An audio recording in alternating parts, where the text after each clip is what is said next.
Wait to see if I'm on here. Looks like I'm on. Hello, everybody. This is Greg, K6EGG. If you're new to the channel, don't forget to hit that subscribe button down below. I come on about 2 or 3 nights or days a week, depending on my personal or work schedule.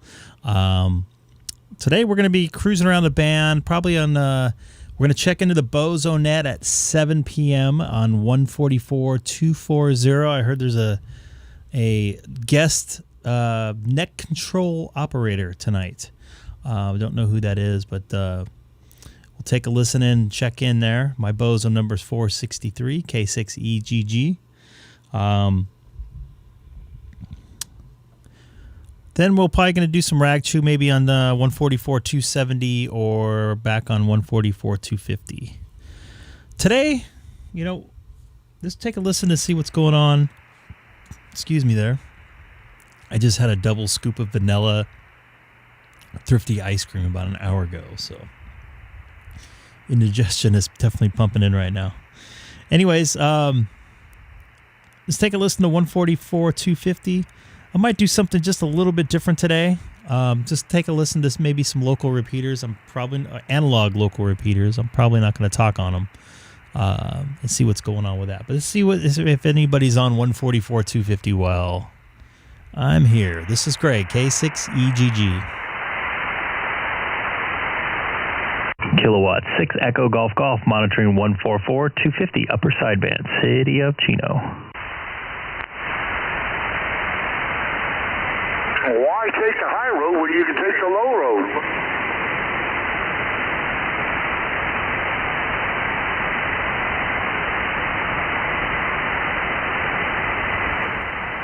Fred? I don't know how I can answer that. K6EGG. How you doing, Fred? Real good. I heard Ron in there too. I said, why take the high road when you can take the low road?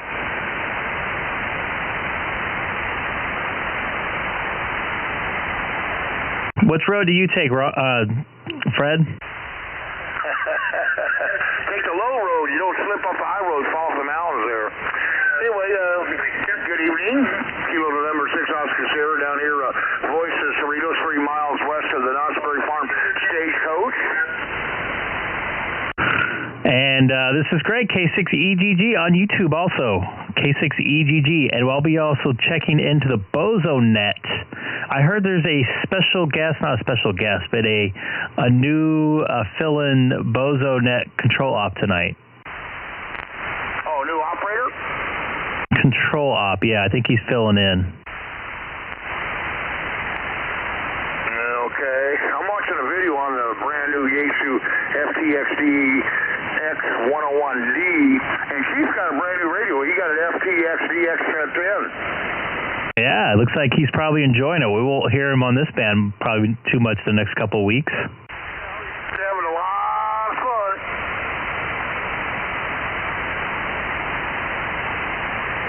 I noticed all new radios, they take 23 amps. It says you should have a minimum power supply of 35 amps to run them. It's not good for me because I think I have a 32. I have two 32s. Here, 70, go big. Go big, you can't go wrong. Fred, it's not about the size of your amp or your power amp, it's how you use it. Well, I realize that, but these new radios, I'm looking at the FTX 101D, says it costs 23 amps minimum. It says you have to have a minimum power supply of 35 amps or bigger. That's what Yaesu's saying.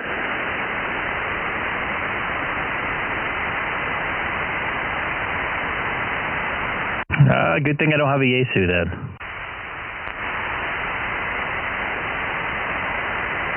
On a lighter note, I bought a hotspot. You bought one? Yeah, one Don, D-U-O, suggested. Ron or Don? Don, Delta, Oscar, November, D-U-O.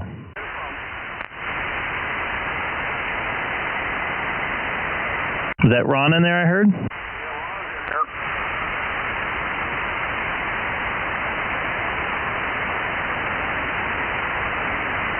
Where'd you get the hotspot from? Amazon. I didn't hear Ron in there at all. But did I talk over him by mistake? Oh, go ahead, Ron. How you doing there, Greg? WA6AG. Good. Real tough signal tonight, or today. Conditions must be not good like they were the other night. That was a premium night. Okay, I'll back out here and let you and Freddie talk. WA6AG. It definitely was a premium amp, or premium night.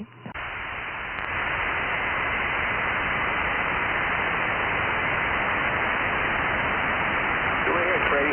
Yeah, I'm looking at that issue. It's pretty similar to the 1000 MP. It's got dual receiver, 3 antennas out of the Mac end. It's a minimum 23 amp. Power supply, you got to run that new issue. I don't know what it would cost. I'm looking at it right now. Okay. Yeah, I'm happy with the 7100. I made some good contacts today. Oh, you made more contacts, huh? Yeah, let's see, Alaska and British Columbia. And you said you never had good luck with tuners, remember? It was those automatic ones, you told me that. Yeah, I was spoiled with the stepper. Well, you might got spoiled with the stepper, but you said you never could get them working. You at least got it working. I guarantee, go get your SCC out, hook it up on the side, it'll work. Hook it up to the same stuff you got, clean the connections cleans, it'll work. Okay, so you're going to buy a new Yaesu? Yeah, think about it. I don't like the one that, he's got the FTDX10. It's the introduction to the DX radios. It's a good receiver and everything, but the radio I like better is the 101-1D. It's like our 1000 MP. It's got dual receive. It's got 3 antennas out of the Mac end.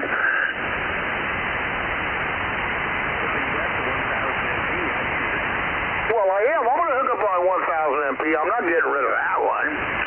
But what's so nice about these new radios, what I like, you can adjust the audio on the transmit receive. Of course, I can get an external EQ and do that too also.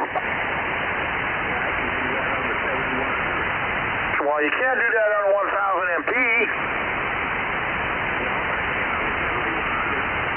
Yeah, I know, but that don't have dual receive. You don't, huh?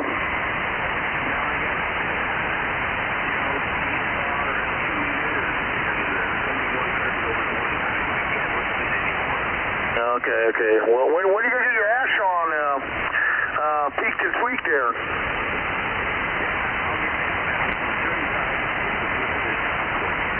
Well, I know it is, but there's nothing like a 70.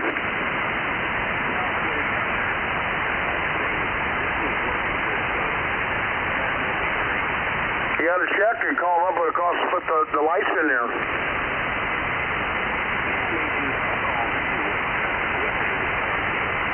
And get it upgraded. Oh yeah, I get red.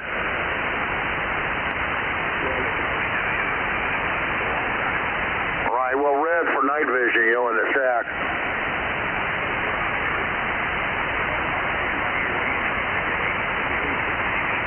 Well, I don't need to talk to him. I'm going to go back to my YouTube thing here. Greg, I'm going to go watch this a little bit, but I'll be listening, KN6OS. Copy that. I'm going to cruise around the band and see what else is on frequency and see if I can make a couple contacts on 146.520. K6EGG is QSY to FM.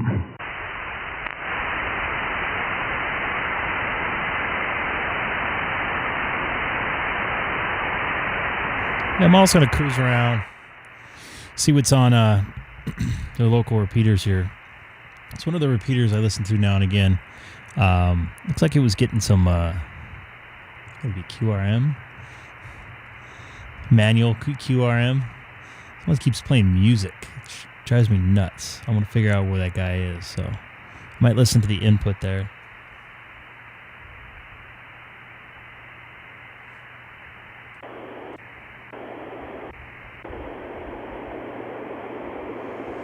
All right, let's give this a try. Anybody in the local area that's watching, feel free to jump in and say hi. This is Greg, K6EGG.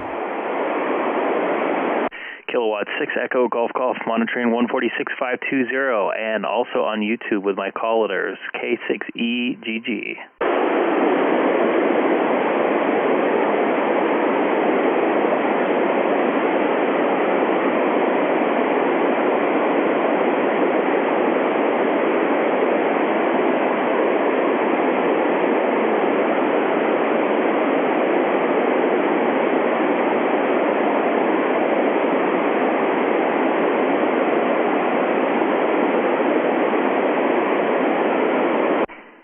Kilowatt 6 Echo Golf monitoring 146520, City of Chino, 2 miles north of the Chino Airport, and also on YouTube with my call letters K6EGG.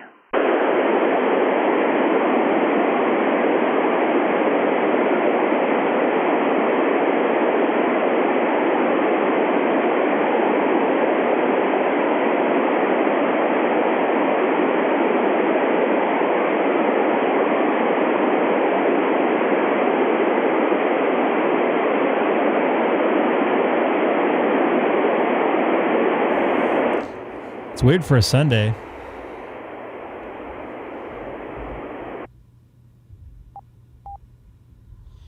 Scan here. Fine, but if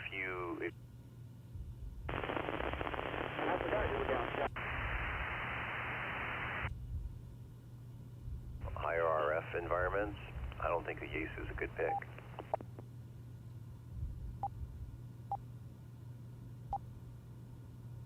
DSS, both the bow fan, because I was picking up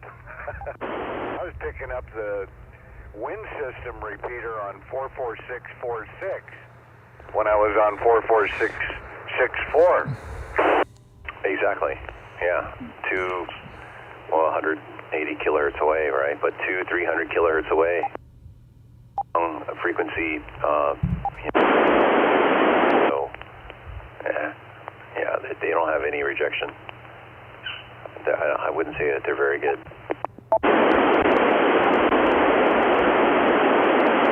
Great for wireless microphones for the remote base when I'm just walking around the house. Weird. I think they have come out with that ID52 yet. I think Frank put money down, and what's it been, over a year? More than 12 months since they've introduced it to the U.S., but it hasn't passed the FCC standards or whatever, it seems. No type compliance? The Icom 51 is a good radio. Doesn't Icom have a new handheld rolling out? Yeah, the ID52, that's the one I was just talking about. That's not available yet. It's been introduced like a year ago.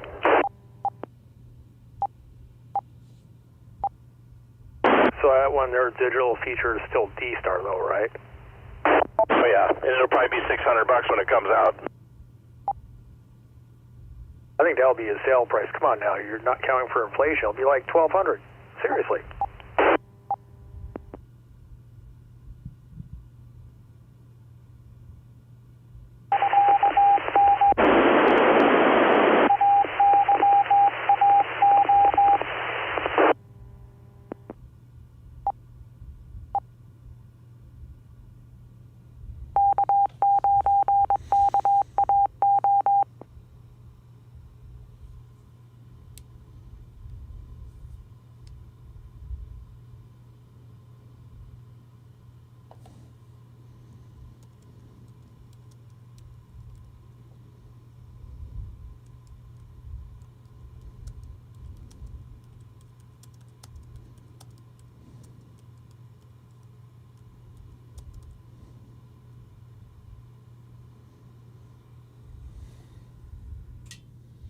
This repeater's dead.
Headed up to Lake Dolores?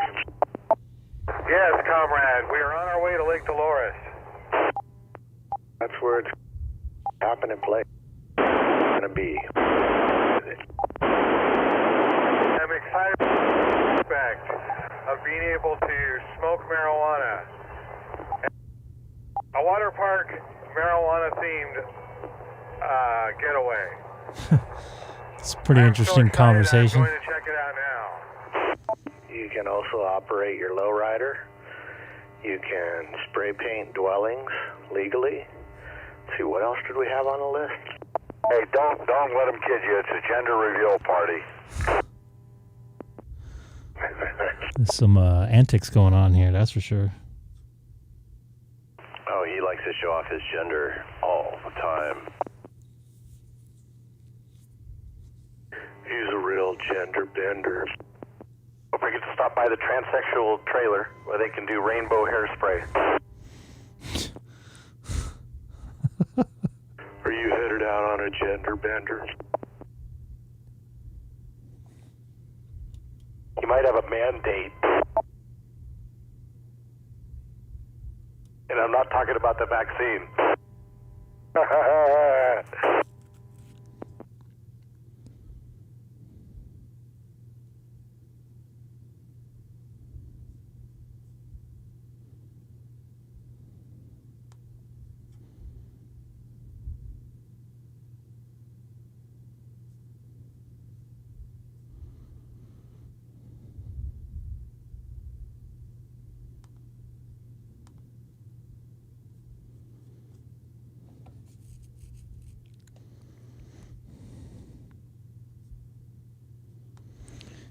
Not much action on ham radio, at least on at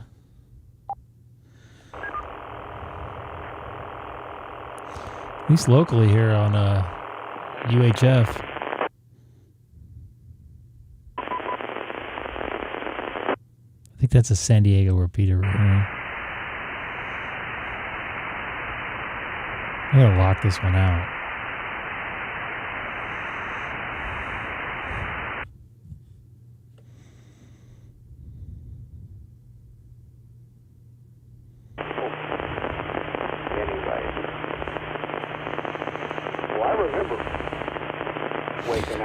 So everybody watching on the stream tonight, today, whatever it is, tonight, wherever, tomorrow, in the morning, wherever you're at.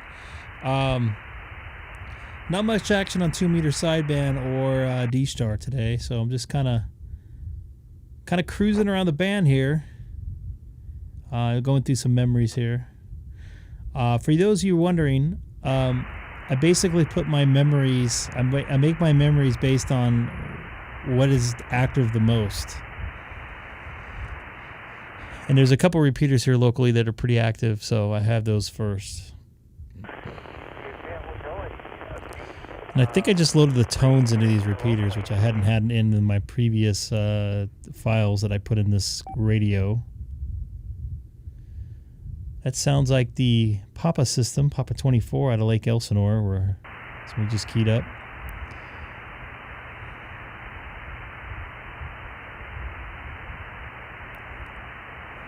So once again, thanks everybody for watching. Oh man, I've been tired lately. I'd like to confirm that's a San Diego repeater, but I'm not 100% sure. It might be Santa Barbara. Conditions today are not very good for 2-meter at all, so that might be part of it. That frequency always got weird people making weird sounds, like little squeaker sounds, whatever they call them.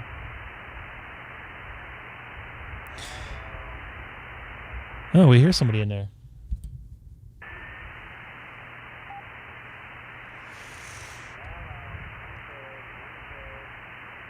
Kilowatt 6 Echo Golf monitoring.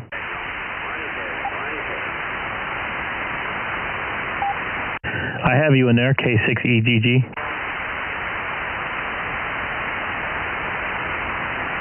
Hey, station in there, I hear you in there, K6EGG.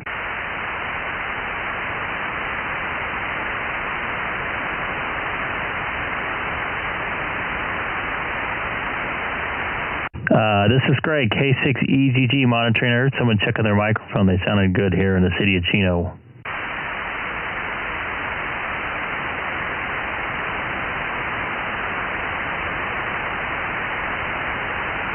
Still out there?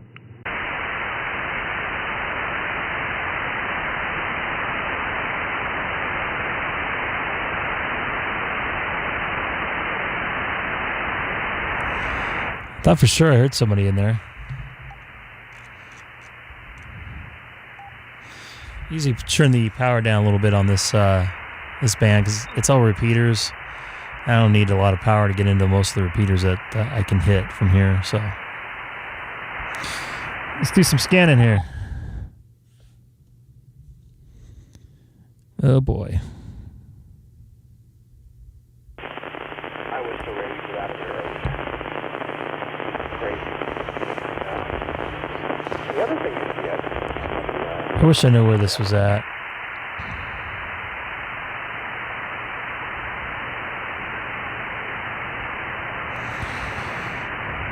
All right, cool. So I'm going to take a Charger game. My goodness, that was a good game. Kansas City, you know, that Mahomes there. No, so, maybe not. Yeah, I think the Rams won, the Chargers won, and I think the Las Vegas Raiders won. So everybody's winning out here. Roger. Yeah, tonight's a fun one because my wife is a 49ers fan and also a Chiefs fan, so she was bummed this morning. Yeah, I can understand. My son's a crazy Green Bay fan. It's Don, in fact, DUO. He's gone back to the stadium before, back in Wisconsin or wherever. And but he's kind of a little bit worried tonight, so we'll see how it works out. Yeah, go Pack. I'm a Green Bay fan also, so I'll watch it and weep. Yeah, you can't win them all, Ron. Okay, I'll be in and out of here. I'm going to go turn the game on. I think it's starting about now. And I heard Greg on 250 earlier, so I guess he's got the stream going. So, and I heard Fred on too. Good to hear him. So we'll talk later, Ron. You guys are on right now and don't realize Okay, it. Don, have a good evening. We'll chat at you later. WA6AB. W6DUO clear. W6DUO. I'm actually streaming right now. Just wanted to say hi to you guys. K6EGG, Chino.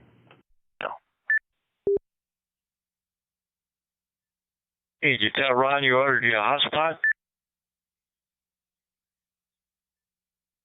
He may have been listening when I was talking to Fred, but yeah, I told Fred I did.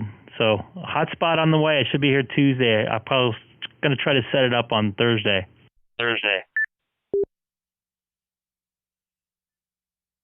Well, like I said, to me, it wasn't easy. Some people, it comes natural, but I fight all kind of demons when I go get into the computer. So, I'm looking forward to having you set it up, Greg.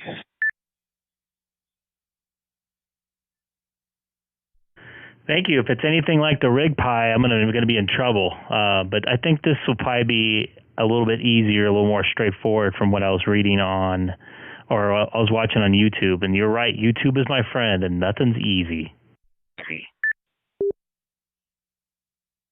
Yep. I put another antenna on mine. I don't know if it helps or not. You know, I think I sent you a picture, but I put a little upgraded antenna to give it better reception. So we'll see how it works out, Greg. That'll be interesting. Yeah, I just wonder if I can use it in the car, but I'll think I'll mess with it when I get it. I think that will be a challenge for me to get that going in my car. So we'll see there. Thanks for the help with it, and I'm sure I'll be bugging you guys for little knowledge about it. One of the videos I saw is pretty good and explanatory to what I need to do. So I think that's the one I'm going to watch. The guy, I watched a couple of his videos. A couple his other videos he's made And I can't talk or type today. So I'm going to go with that.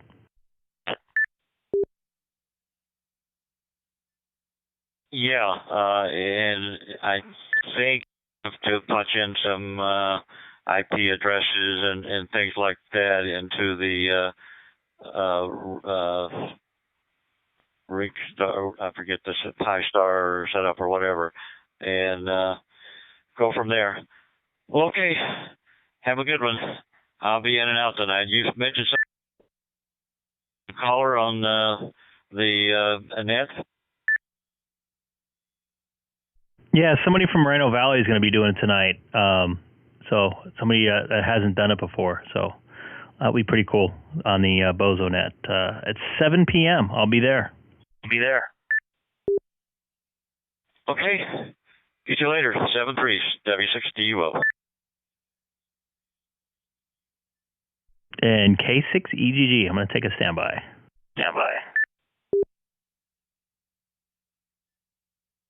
All right, everybody watching the YouTube stream. Not too much action tonight. So I'm going to go back over 2 meter sideband. Just leave it there for now. Turn that down so I don't blow my ears out. All right, so I'm going to leave the stream going. Anybody wants to mess with their microphones or audio or anything like that, they can do that now. So I'll be back here in about, 45 minutes or so, and hopefully some more people will be on board to chat. This is Greg, K6EGG.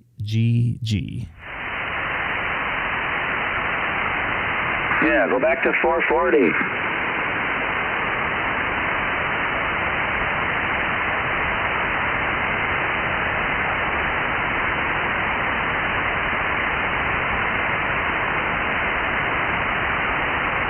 Who was that said to go back to 440? Frank, KK6FR. Go back to 432.250. I want to see if I can hit you sideband.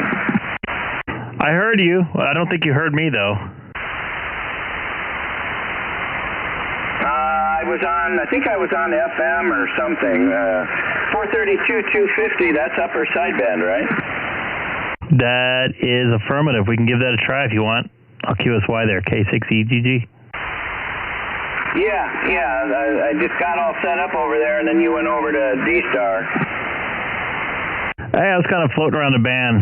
I thought I heard somebody on there. I tried calling back, but I did not get anything back. All right, I'm going to QSY there.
Hey, Fred, I just talked to him on 2 meter sideband. He's going to come back up here. Should be here momentarily. I can barely hear you, Fred.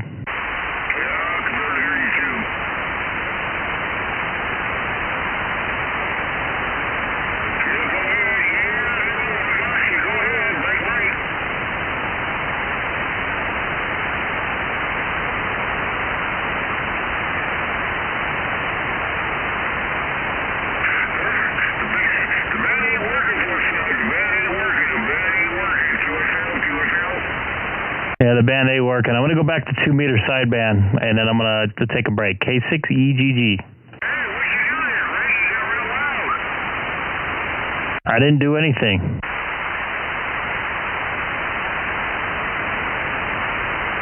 All right, I got to go to the restroom and stuff. I'll be back. K6EGG.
mobile.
K6EGG, KF6OS.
right, everybody.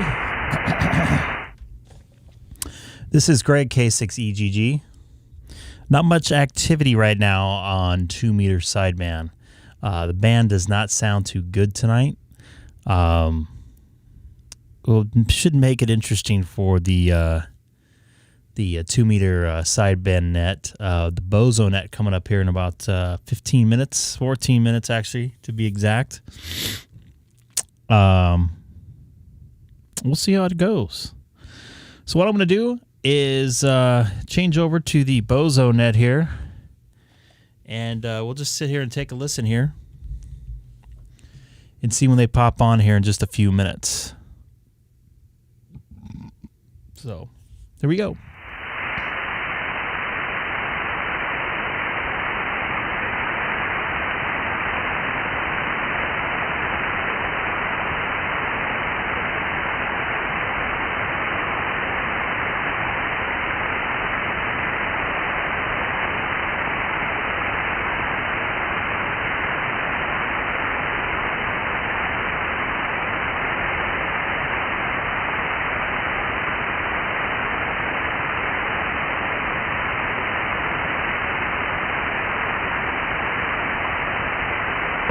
KF6PHX, John, you're on. It's Pat W6PMD. Yep, sure am, Pat. In fact, I already got 2 early check-ins. What's going on? I heard Joe in there talking. I didn't hear who else he had on there. Now they're just wrapping up. Give me a call on my cell phone. You got a pencil there? I'll give you my number. Stand by really quick because I actually think I already have you in here, so hold on. Give me a second. Does it end in 82? Roger. Yeah, give me a buzz real quick if you don't mind. I'll give you kind of a rundown of the order we go in here, and I'm sure if you've heard the net, you probably know we go west and rotate. Wait, there's rules? Yeah, let me give you a call. That's not going to matter because I'm omnidirectional, vertical or horizontal, so I'm omni. But yeah, let me give you a call. And real quick, was that you, Hart? I can't believe there's rules on the BOZO net. Oh, hey, what's going on, Johnny, Pat? Hey, what's your number? Hey, there's rules to be broken, my friend. 119er, 119. Good to hear you, Hart.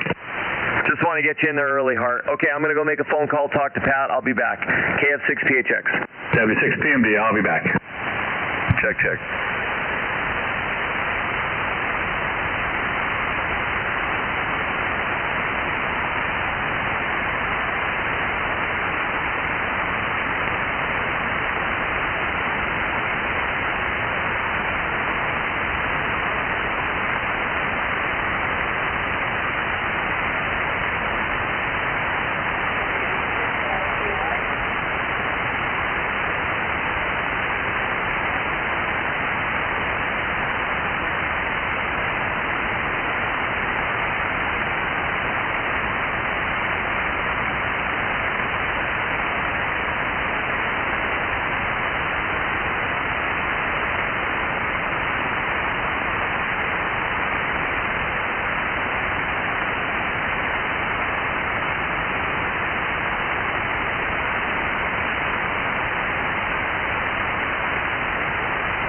you didn't hear, Ted, that a bunch of bozos on this net, so they canceled it. Oh, you might be on a landline, Pat, with the control op tonight, Johnny. They were discussing matters offline, and here we go. Starting up soon there. What's going on, Ted? Good to hear you, buddy. K6UCN Bozo 119er here in beautiful Yucaipa Valley.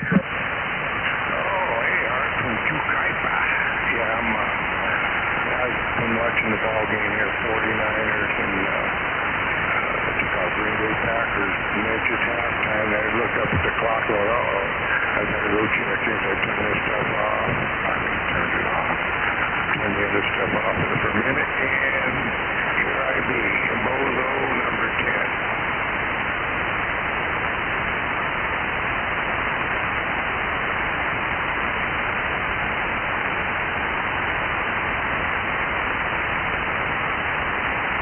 Number 10, you one of them first starter guys. I think I could have got one about 30 or 40. I remember hearing you guys are kind of listening and sort of wondering what the heck of the bozo thing, all these kind of weird old guys, and kind of stepped out of it. Thought, man, back off that. And then one night I heard the story about how the BOZO NET and the BOZO group and the swap meet and the memorial out there and what it all meant. And man, I was proud to become a BOZO member, and I couldn't get my number fast enough there. Number 119er there. Copy? Little BOZO NET pre-BOZO NET here. Got 3 minutes, 3 minutes to go here.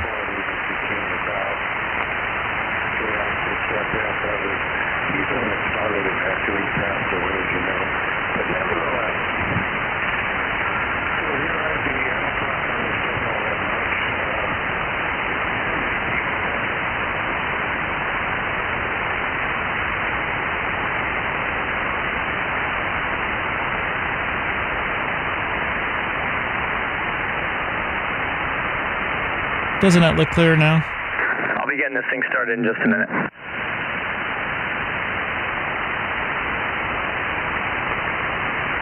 You got 3 minutes and counting. Copy 10. 10? I didn't think 10.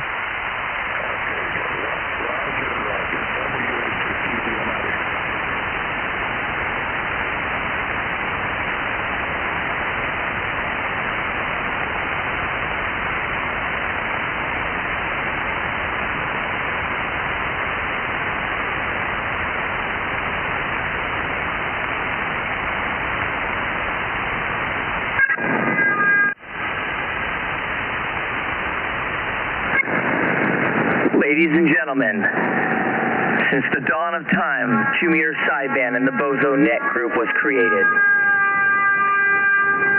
Tonight, we relive the BOZO NET. Oh, wow.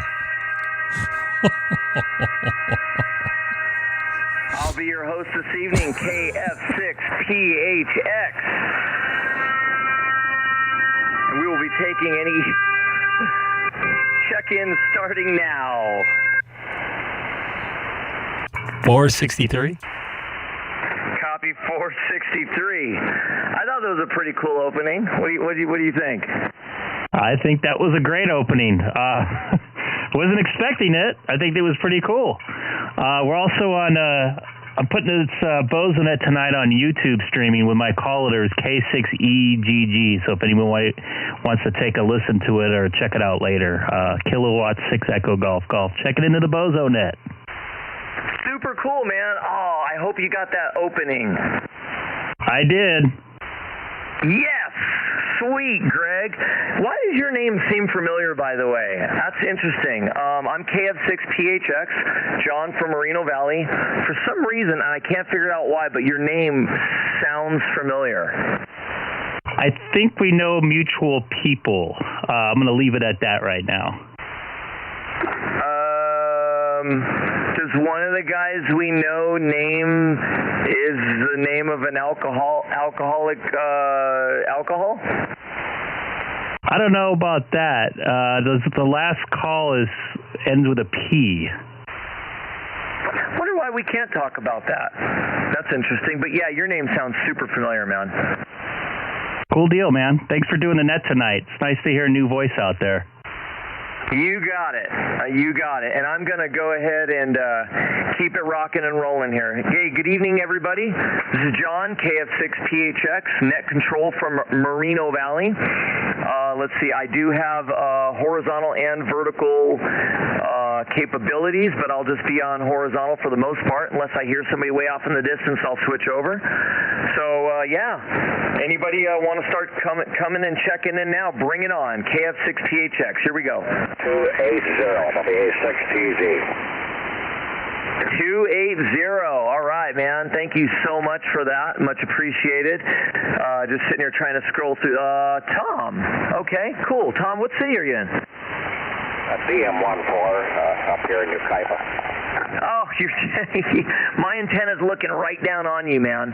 So, very cool. We got a remote station up on Retchie Peak here in Moreno Valley. So it looks right down on you, Kaipa. Great signal, man. Thank you for checking in, Tom. Appreciate it. All right, any other check-ins? KF6PHX, net control for the BOZO net. Yeah, let me see. Do I have it? Can I check in? Yeah, go ahead, check in, and then there's another station way out there. We'll get you in just a second, but go ahead, check in. Okay, John, this is Techno Cholo, KB6HGX BOZO number 128 with the Sandstorm on Sunday night with John PHX hosting. And thank you for hosting. Long-time listeners. I haven't checked in a while, but Kilo Delta 6 Hotel Delta X-ray from Delta Mike 13 Delta X-ray.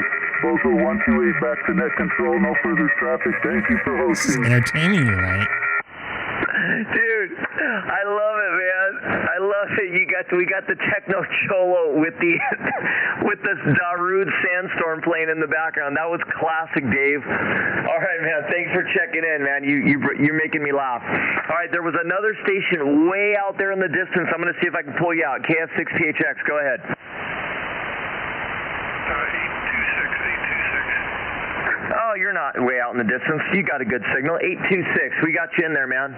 853. Whiskey Bravo 6 Delta Juliet India Torrance, California, number 826. Okay, copy the Torrance, California, and we got you in there, Mike. Much appreciated. All right, and then thank you so much, man. Appreciate that. There was another station. Now, that station was way out there. Go ahead. 853.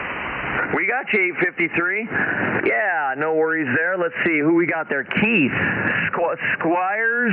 I'm going to just say Squires. QXA, correct? You got it. Who's this? You got John, BOZO 179, Kilo Fox 6 Papa Hotel X-ray. I am your net control and host of All Things Good and Sexy tonight. All right, John. Well, thanks for doing it. I don't know if we've met before. Where are you located? I'm located out here in Moreno Valley. Okay, well, you're doing a fine job here in Long Beach. At any rate, no traffic. I'll let you go do your job. Thanks for doing your job. 73, WA6QXA 853. All right, 853. Take care, man. Much appreciated. KF6PHX. Bozos, let's go. Come, bring it now. 595. Okay, 237. I got you in there.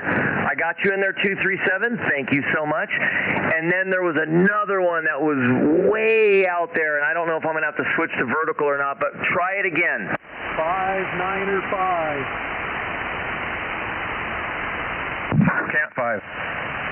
Okay, sorry, say it again. 595. Awesome. Thanks, Hart. I appreciate that, dude. Let's see. 595. 595. Let's see where you be. Sounds like Alan, KB6JES. I hope that's an affirmative. Is it Alan? Roger. Okay, I heard that as a Roger. All right, Alan, thanks for checking in from Delta Mike 03. Alan, are you vertical or horizontal? I can go either way. I'm vertical at the moment. That's the way I'm hearing you the best. What do you say, Hart? He can hear you the best on vertical. Okay, Alan, try it again one more time. Oh, that brought you up quite a bit. I hope I'm up there. Oh, holy crap, dude. Yeah, that was the hot ticket. You're solid S7 now. I can fully hear you great, 595. Sounding wonderful. Okay, thanks for checking in. I do appreciate it. And real quick, what city are you in? I'm in Lakewood, and 7.3, you're S9 plus, so doing real good on vertical. Have a great evening. Thanks for doing the net. KG6JES, BOZO 5905. All right, JES 5905, take care. KF6PHX. Come now with your BOZO check-in. Number 58 there, John. Who the hell is 58? Some bozo. You probably, heard of him once or twice. No wants, no warrants at this point. Sounds like a punk to me, but all right, we'll address that later offline. I'm just joking, Pat. Thanks for checking in, appreciate it. Any other bozos now? Come in now. Hey, you'd like that Bozo 237 checked in? Let him come back for traffic and his location and stuff. I'd like to hear him again. He snuck in on that last. You never went around back to him. Yeah, that's Perry. Perry, you still with us? 237. K6SYW, Bozo 237, Delta Mike 03. The handle is Perry, Papa, Echo, Radio Yankee, QFL. Yep, we got you, Perry. What city are you in? I'm in the city of Cerritos, California. Cerritos Auto Square. I was trying to be funny, but yeah. All right, yeah, we know where you're out there. Thanks a lot, Perry. And I'm sorry if I just sort of hopped over you there, but I heard that other station way in there, and I just wanted to nab him too real quick. So thanks for checking in, Perry. This is some good stuff here. You got it. We should Any do this other more bozos? often. Check in. Come now. Got 929 KE6IZL electrified and mesmerized by the opening in Diamond Bar. Heck yeah! Is that you, Chris? Affirmative. All right, Chris IZL, yeah, Diamond Bar. That's my buddy over there, 929. That opening was tight, huh? I like that. And then we also we did hear a 93, I believe it was. Roger that. Kilo 6 Mike, India Victor, Bozo number 93 here in Long Beach, California. Copy, Long Beach, California. And I'm sorry, man, my radio cut out for half a second. Was it 93? That's a Roger, 93. Got you in there loud and proud, wall-to-wall, treetop tall, as they say down on channel 38 lower sideband. All right, man, thanks for checking in. Let's see, 93 Art. Okay, cool. Oh, I like your call, MIV. That's cool. All right, Art, thanks for checking in, man. Hey, no problem. It's been a while, but just try to get out here once in a while and keep my radio warmed up. So, hey, you have a good night. 73K, 600 clear. Copy that. KF6PHX over here for Net Control. Any Bozo stations, come now. Bozo 831, KG6 USS High Desert. Got you in there, 831. Sounding beautiful, man. Roger, you're blowing my doors off. Well, that's what I'm talking about. Yeah, and I am vertical right now, so you must be vertical as well. What part of the high desert are you in? I'm right behind the Cone Pass here on the north side of the mountains, about 8 miles from the pass here, a little town called Phelan. Oh, yeah, I know exactly where Phelan is. Yeah, KK6FR Frank lives out there, a couple other guys I know, too. Yeah, Roger, yeah, we got a good gathering up in this part of the neck of the woods here, so, hey, good opening there, I like that. Thanks, man. Try to be creative and have fun. Fun little fun fact, quick story. Back probably about 12 years ago, we used to, and my buddy Hart probably remembers this. We used to do a hillbilly check-in. We had like a hillbilly net, and it became pretty popular. And we had people checking in from all over the world when the skip was kicking. And every single week, I made it a point to have some crazy opening. Like one week, it would be like, I hate to say it like this, but I will. I'd be talking like a black man, and I'd have the Sanford and Son theme song playing in the background. Copy that. I was thinking it'd be cool to make a Lee Greenwood type of deal. You know, we're proud to be Bozo. Yeah, there you go. Proud to be. I like that. So we'll have to get creative from time to time whenever I come out here to play and host. So, hey man, thanks for checking in there, John. Right? That's correct. Only mine's with an H.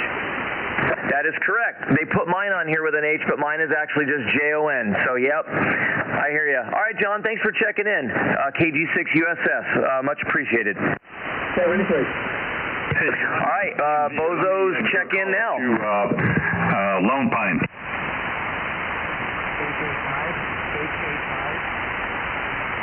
Okay, we did get an 885, and then we'll try for Lone Pine there, Pat. 885, Tony, we got you in there, buddy. 885, this is KF6PHX Mobile tonight in Los Angeles. Thanks for doing the net, and we're going to get some dinner soon. So back to you, and thank you. All right, Tony. Yeah, sounded good in that mobile, man. No problems at all. Have a good one. All right, I'm gonna switch it over to Pat briefly. And Pat, why don't you give a call for Lone Pine. Roger. Let me switch over here to the beam. All right, this is W6PMD. Put a little fire in the wire here. W6PMD, Bozo number 58, looking up towards Lone Pine. Lone Pine, John, see if you're with us. K6MWK Lone Pine. This is W6PMD. Are you with us tonight?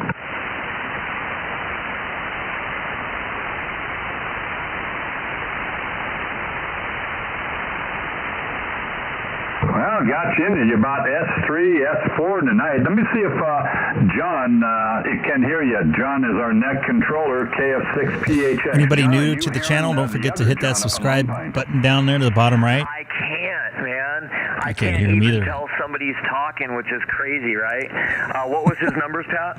He's number 626. It's pretty good BOZO net tonight.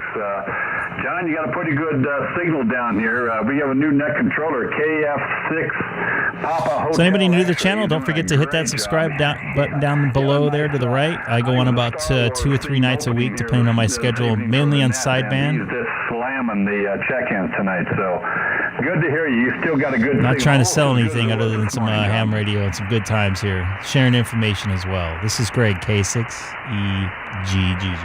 GGGGGG.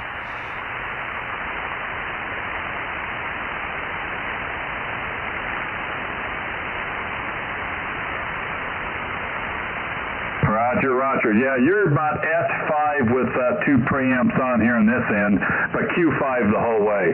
Well, John, thanks for checking in, man. I appreciate it, and I'm going to let the other John, Jon, get back to it and get us some more check-ins. So thanks for being there, and we'll catch you maybe again on Wednesday. K6MWK, W6PMD, Bozo 58.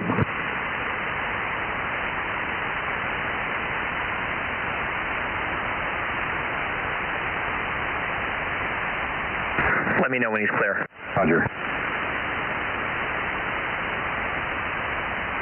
I can't hear him at all. Sometimes I'm able to hear him. I know one time in the summer I was able to hear all the Arizona and Nevada stations coming in, believe it or not. I'm just a vertical X50A. 7.3, John. Yeah, same thing here. You went from an S3, S4, now you're tapping S9. That's the way this band is. Hey, anybody new watching, jump in the chat, say hi.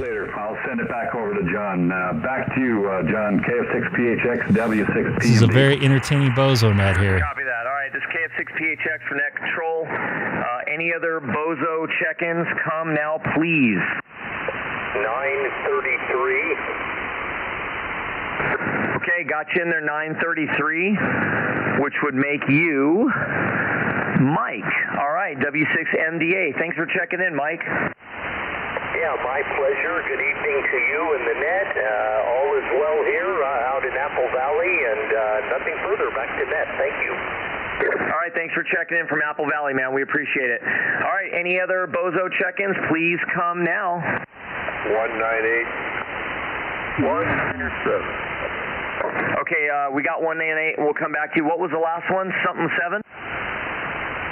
197. What? We got 198 and 197? How did that happen? That's cool. We're good. I guess you are. So let's see. We got 198. So we got Dean, ZZI, and then we've got N6QE Larry. Did I get that right? Did you guys coordinate that? We're telepathic. Don't tell anybody. That's pretty funny, though, man. Yeah. Larry, where are you located? Yeah, I'm in Harbor City. It's N9. November 9, Quebec Echo. Larry, over in Harbor City next to Copy that there, N9QE, Larry. Yeah, gotcha. And then Dean, you've got to be semi-local here. I'm in Apple Valley, over here by the airport. Oh yeah, you're not that local to me. I'm down here in Moreno Valley, so yeah, Apple Valley booms in down here. That's awesome. All right, thanks guys. Appreciate it. 197, 198. Thank you so much, man. KF6PHX over on this end. Name is John, Moreno Valley, playing net control, full of fun times tonight. Any other check-ins? Yeah, couldn't get to the mic there. 106, Bozo 106. 106. Oh my God. What's going on, Frank? What's up, John? I thought that was you. Yeah, you're booming in up here, so hey, okay. Well, we've been doing all kinds of fun stuff with the guys on 250 and got 1.2 up and running, got 432 and D-Star and all kinds of stuff going on. Oh, that's awesome, Frank. And that other station that was in there, I will acknowledge you in just a minute. I did hear you under there, but yeah, let me talk to Frank here for just a sec. Yeah, all is good here in Moreno Valley, and just rocking and rolling tonight, man. Good to hear you in there, man. Yeah, I was just down there all day with my dad. We went to Chili's and had some nice dinner, and then went back to the house there, and my brother came down from Hollywood, and yeah, so okay, hey, well, continue on. Good hearing you there. I thought I think that's John, and then when you said Moreno Valley, I had to hunt for the microphone here and get in there real quick. All right, well, hey, 7-3, we're doing good. We'll swing the beam back around a little bit there. I like hollering at the guys down there in Long Beach and down there by Knott's Berry Farm. But all right, hey, we'll be listening. KK6FR up here in the high desert. Yeah, damn it, Frank. One of these days when you guys come down again, and your brother too, man. You know, I've met you a couple times, and you know I like you, but I swear to God, dude, I'd love to shake your brother's hand one time and get a picture with him. And that's not a joke either, man. So I won't go into too much details as to the whys, but you know, you kind of know how I feel. Your brother's pretty cool. Anyway, all right, Frank, good deal, good hearing from you. And then we're gonna go ahead and switch over to. There was another station that was in there too. Go ahead.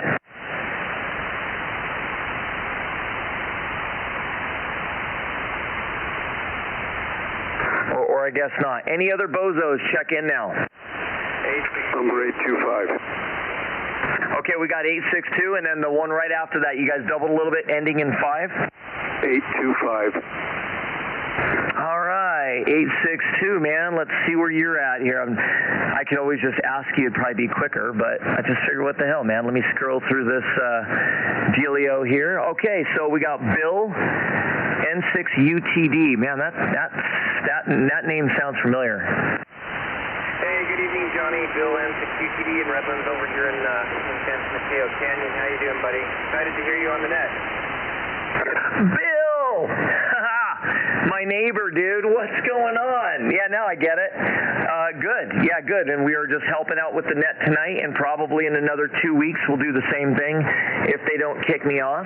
But yeah, good to hear you, dude. So thank you for checking in. And if it's cool, I'm going to go ahead and check in on 825. But you and I have a feeling we're going to be talking more. Real quick synopsis. I was talking to BB the other day, talking about you. We were talking about some stuff, and it was all good. So I have a feeling we're going to be talking again soon. Good hearing you, Bill. Hey, thanks, Johnny. Yeah, I'm looking forward to chatting with you later too. Anyway, I stopped by. Well, I'll tell you later. Anyway, thanks for taking my check-in, and good to hear you on the net tonight. N6UTD. I'm going to take it you found out where I live, right? Yeah. Anyway. Copy that, dude. We'll hook up soon. All right, there. Take care. 825. Daniel, how you doing this evening? Very good. I hope everyone had a good weekend, and just wanted to check in. And thanks for running the net tonight. Hope you have a good week ahead. This is N6XQX. Thanks.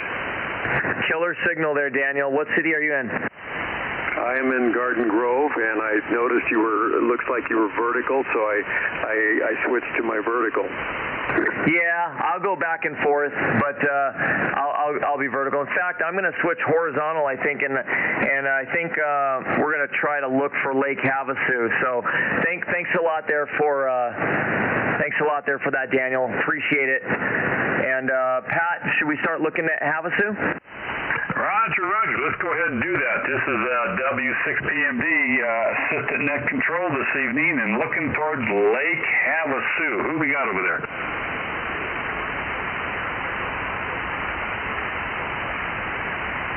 John Bowman signals as usual, man. How you doing? You guys get very hot over there today? Because, man, we had an almost fall-like day today. I think if it made 80, I'd be lying probably. It might have hit 81.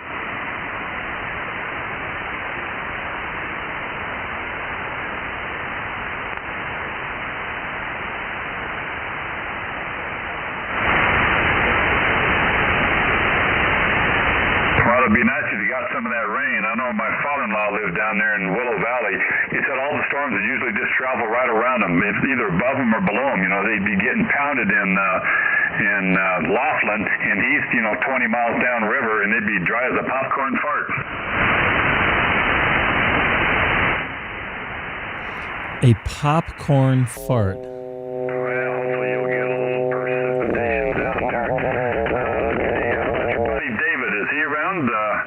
That's a bad sound.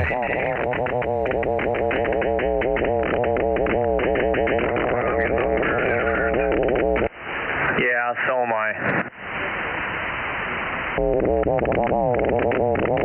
762 got you in there, David. Man, sounding good tonight. You guys both clear channel here, Q5 the whole way.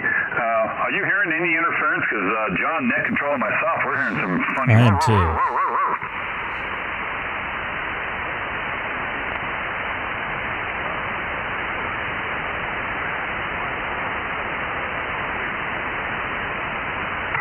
Well, maybe it'll blow out some of the smoke. We're supposed to have another smoke alert tomorrow down here, so we're not looking forward to that.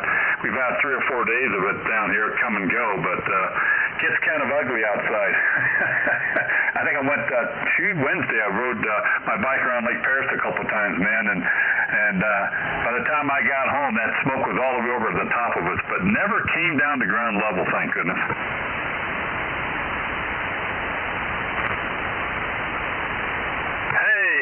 N6RMJ, I'm glad you can hear me tonight. Pat, how you doing?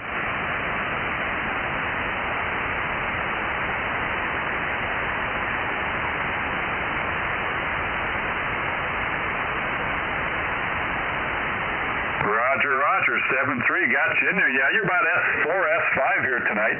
Now, I'm going to take a standby and see if John, KF6PHX, can hear either of you three fellas. So let me take a quick standby. John, are you hearing anybody down there in Lake Havasu and Bullhead?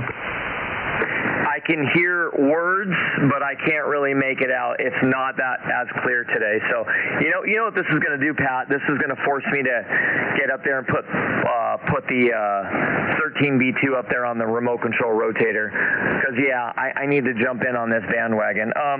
So real quick, we had 762. We have RMJ. What's RMJ's number? And then there was one other number. 762, that's David, and then we had Pat, he's number 73, and John, number 98.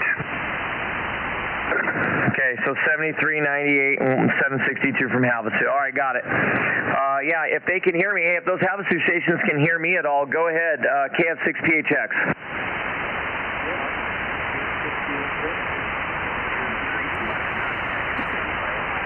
I could hear him call me. Hello, everybody watching tonight. It's September 26, 2021. We're listening to the BOZO NET with a guest net control operator.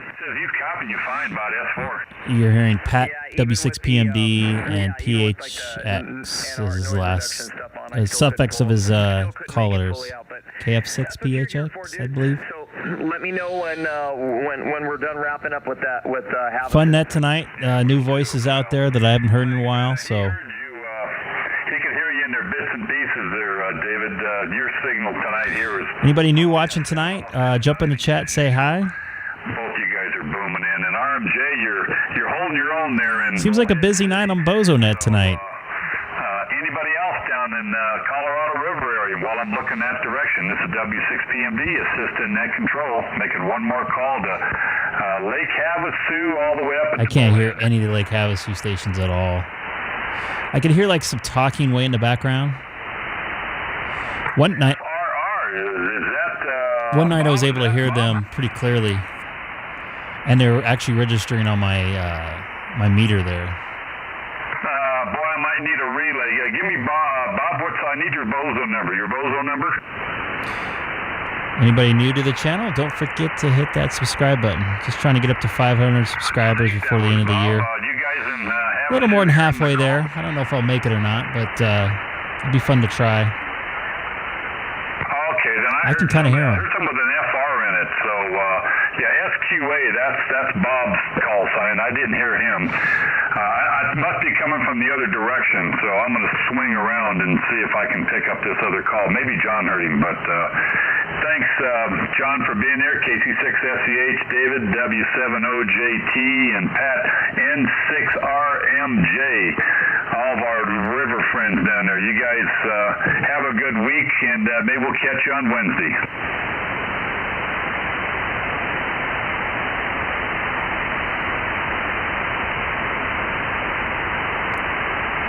You're up to about S5 now, Pat. S5 here.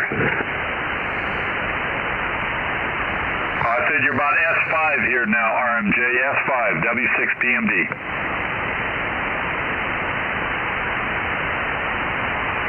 Well, you know, I had my Wheaties this morning, and, you know, I try to take care of myself.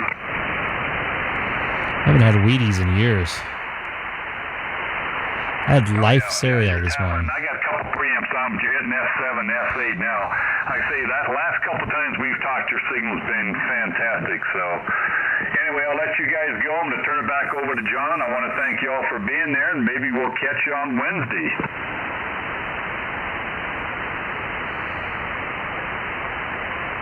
Man, beautiful signal tonight, Pat. All right, last call, Lake Havasu, Colorado River. Let me go a little bit further south and go down towards, a little more towards Phoenix, southern Arizona. One more call to Arizona, W6PMD, Assistant Net Control for the BOZOs. Kind of hear somebody in there. Nothing heard. Back to you there, John. Copy, Roger, man. All right, keep your ears peeled if there's something I don't hear. This is KF6PHX Net Control for the BOZOs. Any other check-ins, please come now. BOZO number 12, KB6EGG. It's Dave right there. There he is. It's great to hear Dave. Yeah. All right, number 12, David. Cool, VAN. Thanks, man. Hey, John, thanks for helping us out here. And maybe give me a little bit longer time to get the voice totally back. Yeah, I was going to say, are you the one in Miraloma, is that right? No, I mean Garden Grove. Yeah. Oh, okay. Sorry, I got you mixed up. Yeah, I know you're one of the net controllers there, though. Yeah. Well, good to hear you. Are you vertical or horizontal right now? If you like. It was almost a perfect double. You guys doubled, but no, I got a stack set of super loops for both 5 elements. They receive vertical, but they're basically horizontal. You actually got one-of-a-kind, highly collectible super loop antenna? What? I have 2 5 elements up. Somebody get this guy the winner cigar. That's what, you know what? You must have got them. You must have got them years ago when he was actually sort of kind of pumping them out. I got the first one when he was down in Laguna, and I got the second one when he went up to Running Springs. Oh, that's too funny. That was definitely years ago. Wow. Well, good deal, man. Sounding good out here into Moreno Valley there. Appreciate it. Yeah, not a problem. Hey, thanks again. So you're going to do it every 2 weeks, right? Yeah. I mean, if I can, if I can, if for some reason I can't, I'll email all you guys and you'll be the first to know. But I'm on for 2 weeks from now, and I have this, like I was telling Pat, I got this funny feeling it's gonna force me to go slap a 13B2 horizontal up on my mountaintop there. I got a feeling I'm gonna have to go do that. If you got room, just put an M2 17 up. Well, two things.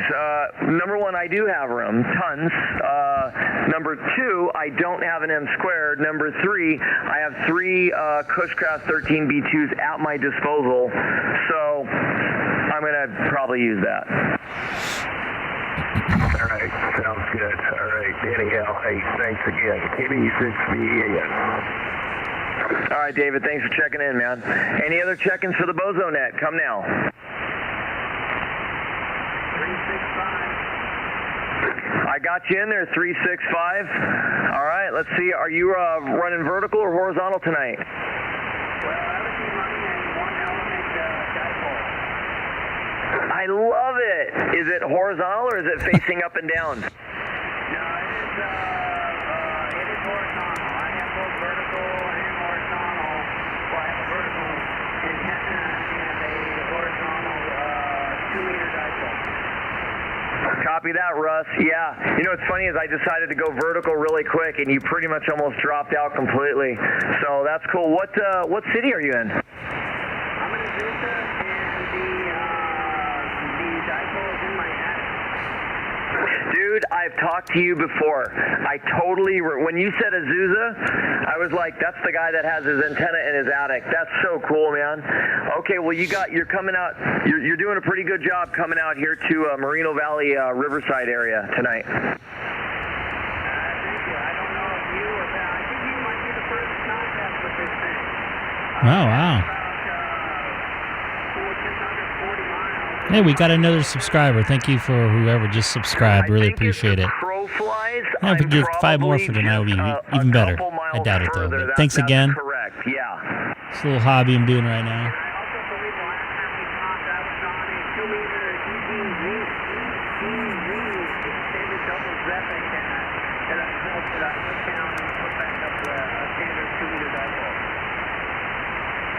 Well, that's cool. Hey, man, if you ever get a chance...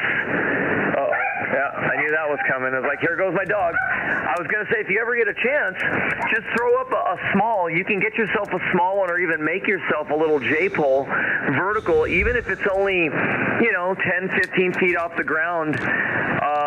It would probably work pretty good for you. Well, I'm in a condo, so I can't put anything outside. So I'm in a 2-story condo, and that's why I have all my antennas. I got an HF off-center fed dipole up there. It seems to work okay. A 2-meter 440 vertical, and then I mess around with the 2-meter vertical, horizontal. Oh, sorry, I left my mic open. Just texting some guys right now. Super cool, man. Well, I do appreciate you checking in with us, Russ, tonight. Thanks a lot. So it's working. I hope you if you ever get any other things, you get a good, better signal coming out of there. That'd be cool. But we can definitely hear you, and you're definitely making it. And love the fact that you're checking in on that setup, man. Thank you, 7-3. I'll let you get back at it. 626, Delta Mike, Russ and Medusa, BOZO 365.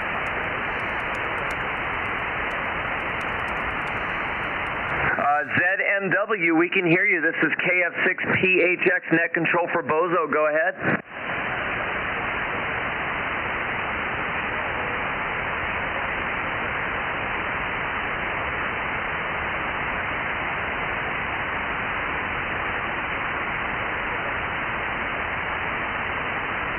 Oh, wow. So what do we got going on there, Pat? Like cross traffic? Well, Mike does BOZO Net for Northern California, so a lot of times we'll hear them down here in some of their check-ins too. We steal as many as we can. That's funny.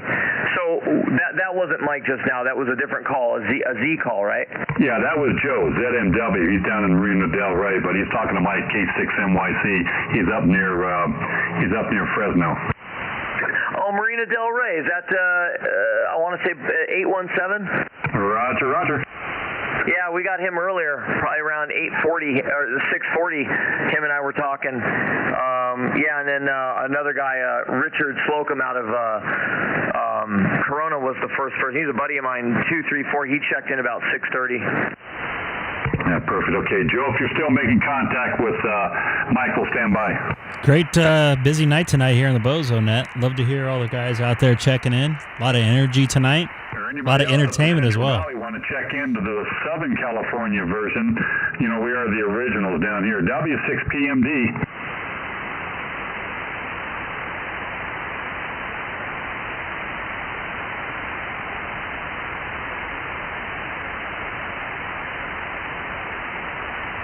Rob, if you get a chance, give us a holler. W6PMD, KM6SRR, W6PMD.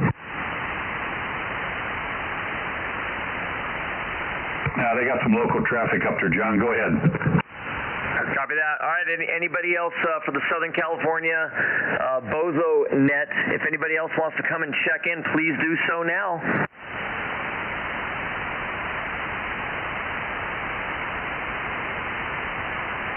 Any check-ins for the BOZO Net? If I don't hear anything, I'll switch to vertical and see if I get anything on that. Any check-ins? 928. Okay, we got you in there, 928. Thanks, John. Appreciate you getting me checked in. No problem. That's Josh West. Okay, cool. All right. Much appreciated. You're in 03, Delta Mike 03. What city are you in, Josh? I'm in Whittier, and glad you're getting your signal through. I have a little trouble because I'm up against the hills here, but you're sounding good. I switched over to vertical, and you came up dramatically, which means you must be vertical as well. Copy Whittier, man. No problem hearing you out here in Moreno Valley tonight. Excellent. Thank you, sir. Stand safe, GIA. You got it. Take care. Any other stations? We're running vertical really quick here briefly. Any other stations for the BOZO Net? Come now. 664. Copy 664. Okay. Scrolling down the magical list here, and that looks like we got Luis Vasquez. Roger. November 6. Mike Oscar, QRP over here at Rosemead. That's Mike Airport. No way, cool. How much power are you running there, Luis? I'm on the 8277, so that's 5 watts back. Dude, that's super cool. And I'll assume you're running a vertical antenna? Yeah, it's vertical beam on main. That's rad. You've actually, I got to tell you something. For 5 watts and a homemade 6-element beam, you're doing a really good job over here to Moreno Valley, man. It sounds really good. And this is why I love 2-meter sideband, because you could never do this on CB radio, which is where I came from back in the days. That is so cool, Luis. Thank you. Yeah, thanks for the report. Yeah, I set it up, and I heard about the BOZO Net, and I love it. So anyway, thank you for checking. Can't hit you. I'll be sure. All right, 664, Luis. Thanks, man. Have a good one. Any other stations out there want to check into the BOZO Net? Come now. 20 more minutes. 654, Sherman Oaks. Salute. 654. Now, instead of Luis, we're going to call you Lewis. Well, thank you very much. I appreciate that. How are you guys doing today? Doing good there, FZX. Sherman Oaks. I'm trying to remember what city that's next to. Is it like, are we talking like Torrance-ish area? Oh, no. We're talking San Fernando Valley. So you're looking at Van Nuys is the closest city to me. Sherman Oaks is right next to it. Then you go to... actually, I'm really close to the 405 freeway and Burbank Boulevard. Yep, copy that. Okay. Yep, I know where you are at now. Very, very cool. Yeah, I turn on the radio and see if I can catch you guys. Oh, well, you're catching us. You've actually got a wonderful signal coming all the way out here to Riverside, Moreno Valley. I mean, seriously, you're slamming. I'm going to assume you're running a vertical antenna. I am running a vertical 11-element Chris-Craft beam, and I'm pushing it with, it's a 250-watt amplifier, but it looks like, as I'm looking at it, I'm really only going up to about 70, 80 watts as I'm talking, so amazing. Oh yeah, great signal. Super good. That's a nice, good long contact, but you're totally making it and sounding wonderful on the 11-element vertical beam. So, thanks, Lewis, for checking in. 654, we do appreciate it, man. Sounding good down here tonight too. Thank you very much, 73. And it's a long haul from the valley. 9 down this way, so good on you. KF6PHX. You hear that, Pat? I'm a solid 9. Well, once you make 10, we're going to give you a bonus star. Yeah. All right. This is KF6PHX Net Control for tonight with my handy-dandy assistant, Pat, PMD. And we're ready to take any more check-ins if there's any other stations on the air. 146, 146. Copy, Eric. 146. We got you. It was a little low, but I got you. So you might be running vertical. Eric. Okay, GLA. Yeah, that's correct. And thanks for doing the net. Yeah, this is W6GLA up here in Sugarloaf. And yeah, you're sounding good. I got about an S4 on you, but your audio's real good, so no problem copying you. So hey, thanks for doing the net. W6GLA, BOZO number 146. Yep, we got you there, BOZO 146, for sure. And what was I going to say? Yeah, I got a buddy that actually lives up in Baldwin Lake. So not too atrociously far from you. He's another ham. He only has like 2-meter 440, just standard FM stuff. But I got to start getting him into some sideband and some HF work. We put a tower up for him about a year ago. So we got to start filling that tower with antennas. But thanks for checking in, Eric. I appreciate it. Okay, thank you. Yeah, and Baldwin Lake's a hop, skip, and a jump. I can almost throw a stone from my house. Hey, this is going to be a silly question. Sugarloaf, are you that guy that's like got that crazy like observatory and all those ham radio antennas? No, negative. I'm a little farther away from him. I think he's in Irwin Lake. Yeah, I know it's coming off the backside of the 138, as you're kind of going up towards like Onyx Peak. He's off to the left there. Yeah, that's him. Yeah, I know who you're talking about. I have no idea who that is. I think he's probably purely an HFer, but I could be mistaken. Super cool, man. All right, well, hey, thanks for checking in. We appreciate it.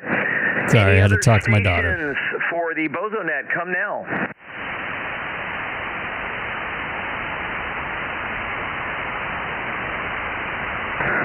Come on. Any stations for the Sunday night BOZO Net? Anybody got a copy?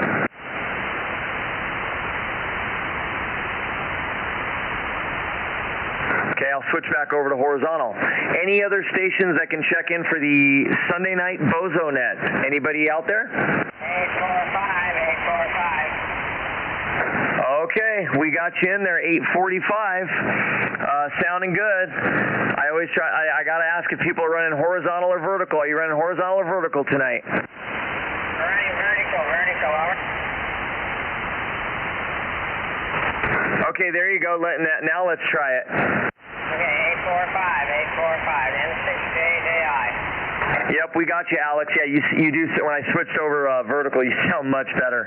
So, sounding absolutely wonderful out here, man. And you're in 03, so I'm going to assume you're like in the LA-ish area. Oh, Paramount. Oh, there you go, Pat. All I had to do was scroll over. There you go. Well, goddamn. Yeah, if I make my screen too small, then I can't see them. That's so funny. So stupid. All I had to do was scroll over. Welcome to the group. That's why you're a bozo. Absolutely. All right, good. Any other stations out there? This is Kilo Fox 6, Papa Hotel X-Ray for Net Control, the BOZO Net tonight. Please come now. 669er, checking in from Ontario. Ooh, I like that number. Man, you were so close to 666, but then you got the 69er in there, man. Heck yeah, Richard. A loss but a win. It's okay, man. That's right. Yes. That's funny. All right, man. You're sounding good. Oh, my goodness. You said you're in Ontario? Yes, sir. That's funny. So they have you on the BOZO thing. I want to make sure I'm getting this right. 669. Yeah. They've got you in Charlie Mike 87 in San Lorenzo. Is that where you used to live? Well, that is my home QTH. I am mobile in Ontario. Oh, shoot. So where is San Lorenzo? Are you familiar with the Oakland, Hayward area? I am familiar with,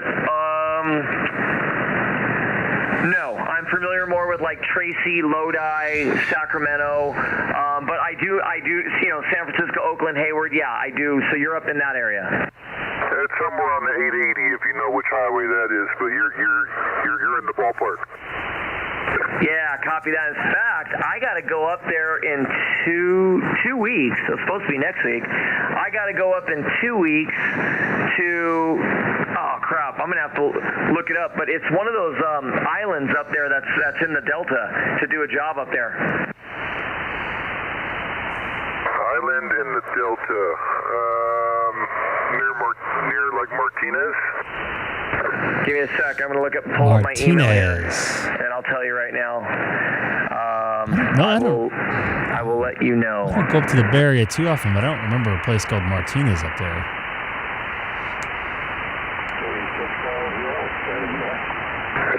Hey, real quick, LVL, what's your BOZO number? Number 28, number 28, speaking Santa Monica, K6EGG.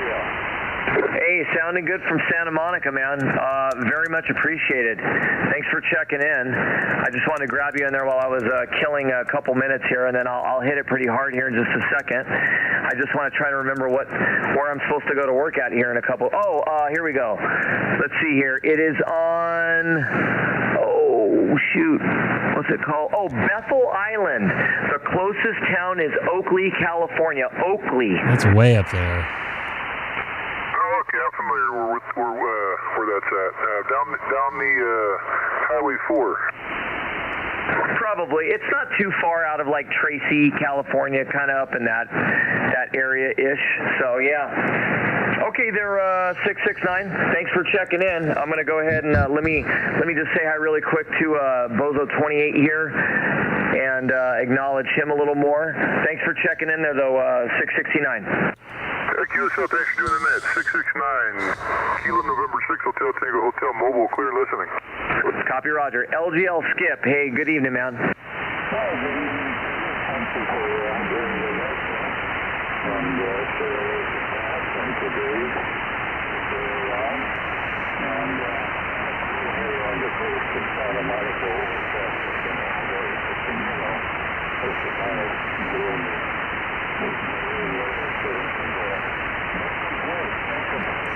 I don't know where he's at. You got it there, Skip. Yep, great signal, though.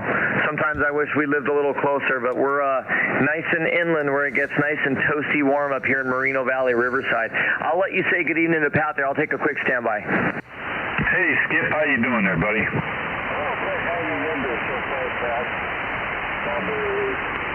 Next couple of weeks, maybe listening to some not major surgery, just minor surgery, but they will see. So not interesting. Otherwise, hey, life is good, Yeah, copy that. Yeah, same here. I go in for pre-op stuff tomorrow and see if I'm healthy enough to survive the surgery. It's nothing major, but it'll probably be a few weeks down the line too myself. But good to hear you in there. You missed David, KB6VAN. He was in a little bit earlier. I don't know if he's still monitoring or not, but John here, he's our net control, new net control. He's doing a slam bang job. KF6PHX Yes, he is. BOZO NET's got his spelling wrong, but it's Jon. He's out in Moreno Valley, but his antennas are up several thousand feet up on Ritchie Peak, so he's got a signal that everybody can hear. And by the way, John, Skip here practically invented ham radio. Oh, is he one of those guys, like, been around a long time, knows a lot about a lot? Oh, yeah, he's the guy. Did we embarrass you yet, Skip?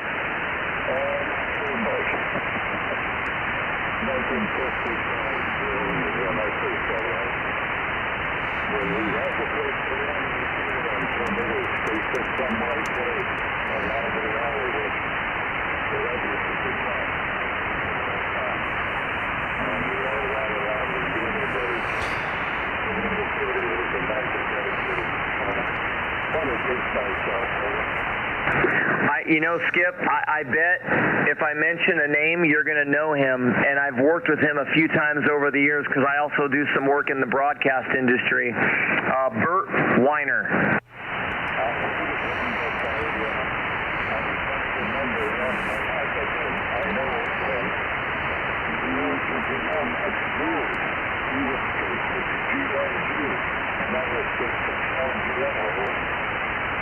No, I can't say I have, and I apologize, but no, I don't know him, Skip.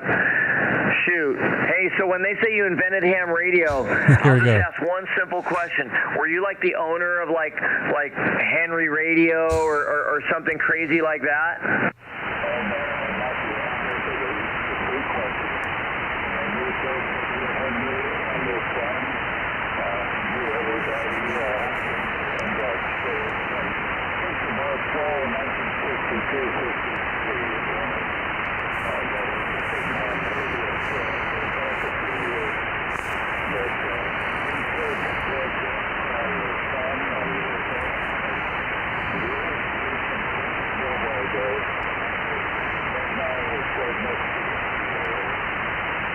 Copy that. Yeah, I love hearing all the old stories, man. I wish I was around for more of that type of stuff. Unfortunately, I wasn't even born until 1975. So while you were talking on the ham radio for 22 to 23 years, I wasn't even an itch in my dad's pants yet.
You got it there, Skip.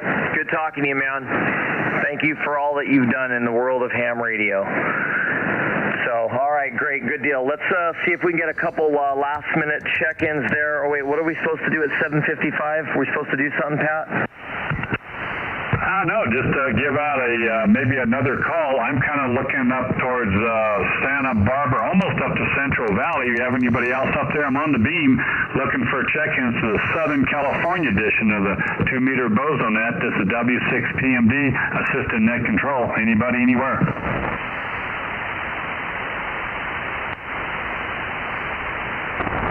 Anybody, anywhere? Let me go a little further north up to Central Valley. This is W6PMD, shooting a couple 100 watts up to Central Valley, Bakersfield area, Fresno. Anybody up that way want to check in? I know you guys have probably turned your antennas. W6PMD, Assistant Net Control, down south.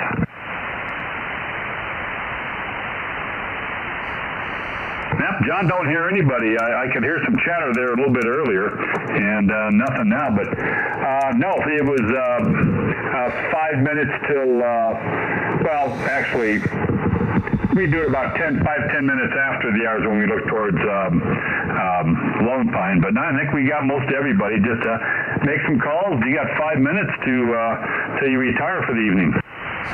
Copy that. All right, we'll keep trying here. KF6PHX. Are there any other last-minute stations that want to check into the BOZO net? Just a quickie, John. K6ZMW. Go ahead there, ZMW. Yeah, this is K6EGG, Marina Del Rey. Just for you and Pat's information, my apologies for the QRM I generated a little while ago. But I was hearing stations in the background. I thought maybe I was hearing the Arizona stations, and I was. But I was hearing somebody else, and it turns out I was hearing the Northern California guys at the same time. They were QRMing you, and you were QRMing them. And it was just pandemonium from this location when I swung the beam around north.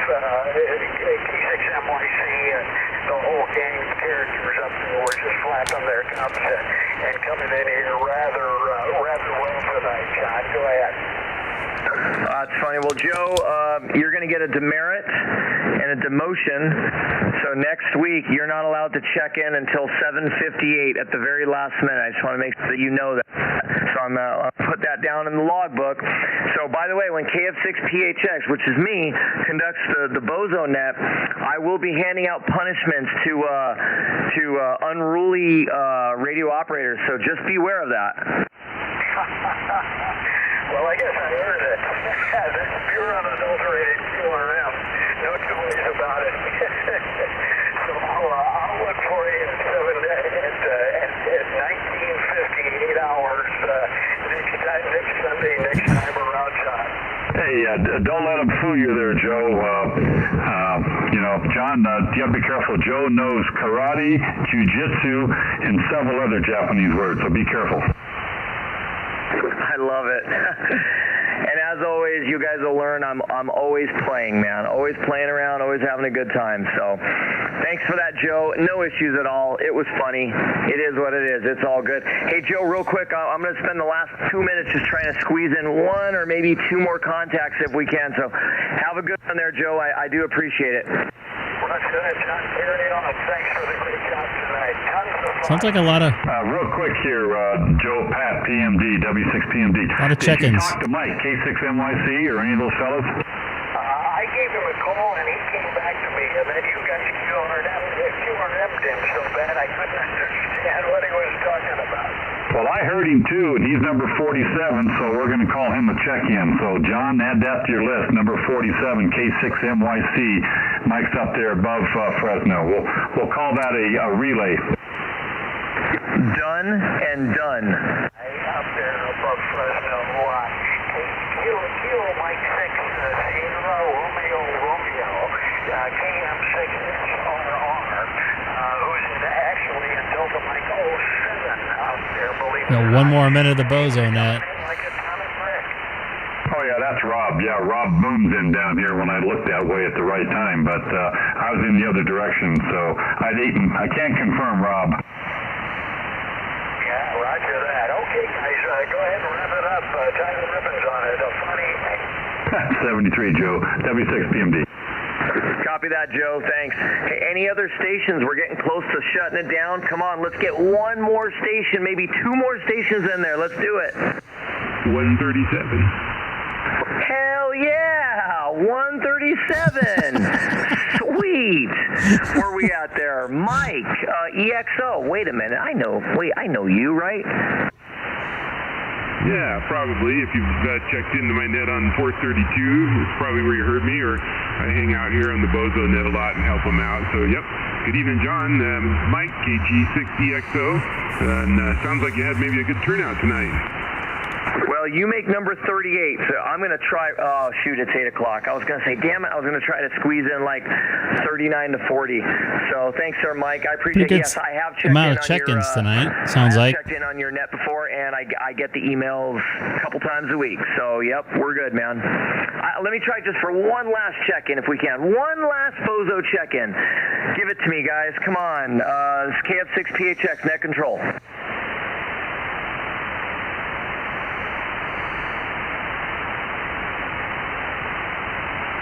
Okay, I'm going to switch over to horizontal. One last check-in for BOZO. One last check-in. Anybody out there? Anyone? Anywhere? See, you give them that 8 o'clock shutdown and they all went home. We're done. Okay, that's that. 38 check-ins in total. Well, yeah, now we always add David to the list, K6FF. He's the original founder. He's number one, silent key, so make sure you include him on the list. And Mike, EXO here, he's a big help. Mike's the guy that usually aims towards Lake Havasu and the river. By the way, Mike, RMJ was booming in here tonight. He came up to S7, S8. And we also got John and David in there too tonight. Oh, good. Well, sorry I missed it. Sounds like we had pretty good conditions. Even sounds like the guys up north were banging in here. Oh, yeah, they're always coming in here. I was looking the other direction. We got John up in Lone Pine. By the way, John here, KF6PHX, our Net Control. This is his virgin tryout here for the BOZO Net. So I say hands up 100%. He's going to be our Sunday night rotator with David, KB6VAN, man. John, you did a fantastic job. And I like you missed the introduction there tonight, Mike. It was pretty good. What was that song? That was a Star Wars theme or something you had going? Let me see if I can here. Let me try this, Pat. Give me a second. Oh, so by the way, K6EGG. So egg, K6EGG. I think if we Google him, he's going to put the audio up on website of tonight. Are you still out there? Wait, was it EGG? I think so. Are you still out there? I am. Actually, we're live on YouTube right now, so you can just type in my call letters into the YouTube search engine. It should bring up the live feed. And if you go look at the clock on my screen for the radio and just roll back to 1900, what is it, 7 p.m., you should hear the start of the net and the whole entire thing. You might hear my commentary a little bit as well. Oh, that's freaking funny, dude. That's so cool. Yeah, I'm looking at you right now. That is rad. Wait a minute. Did you, is that you that, wait, did you text me? Yeah, I dropped you an email right after I checked in. Was it an email or a text? It was an email. Oh, okay, and you sent it to the email under the QRZ? That's affirmative, yeah. Okay, I gotta have to go check that. Okay, cool. Yeah. Oh, that is so neat. So I guess yeah, if you guys go on YouTube and you click back to where would we click?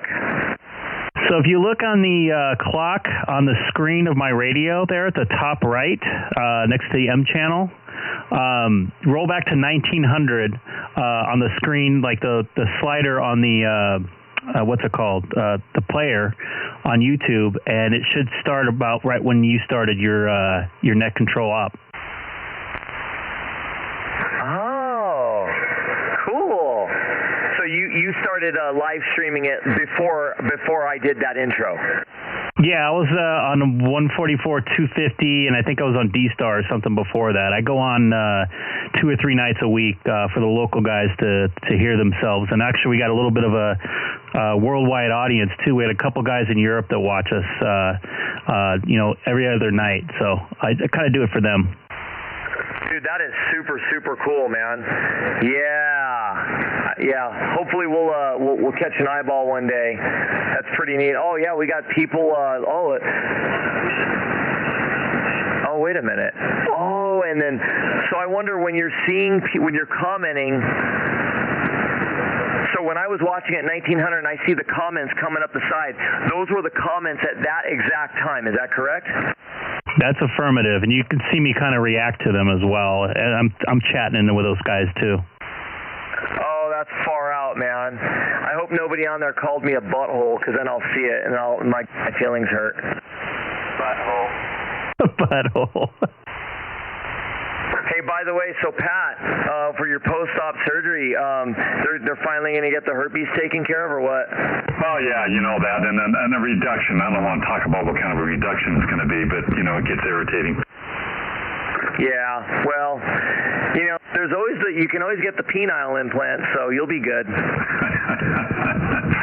Yeah, sure. Oh man, well, I'm not looking forward to it. I've never been under a general before, but we'll see how that goes. It's a new experience. That's what you get when you work your ass off and you become an old man.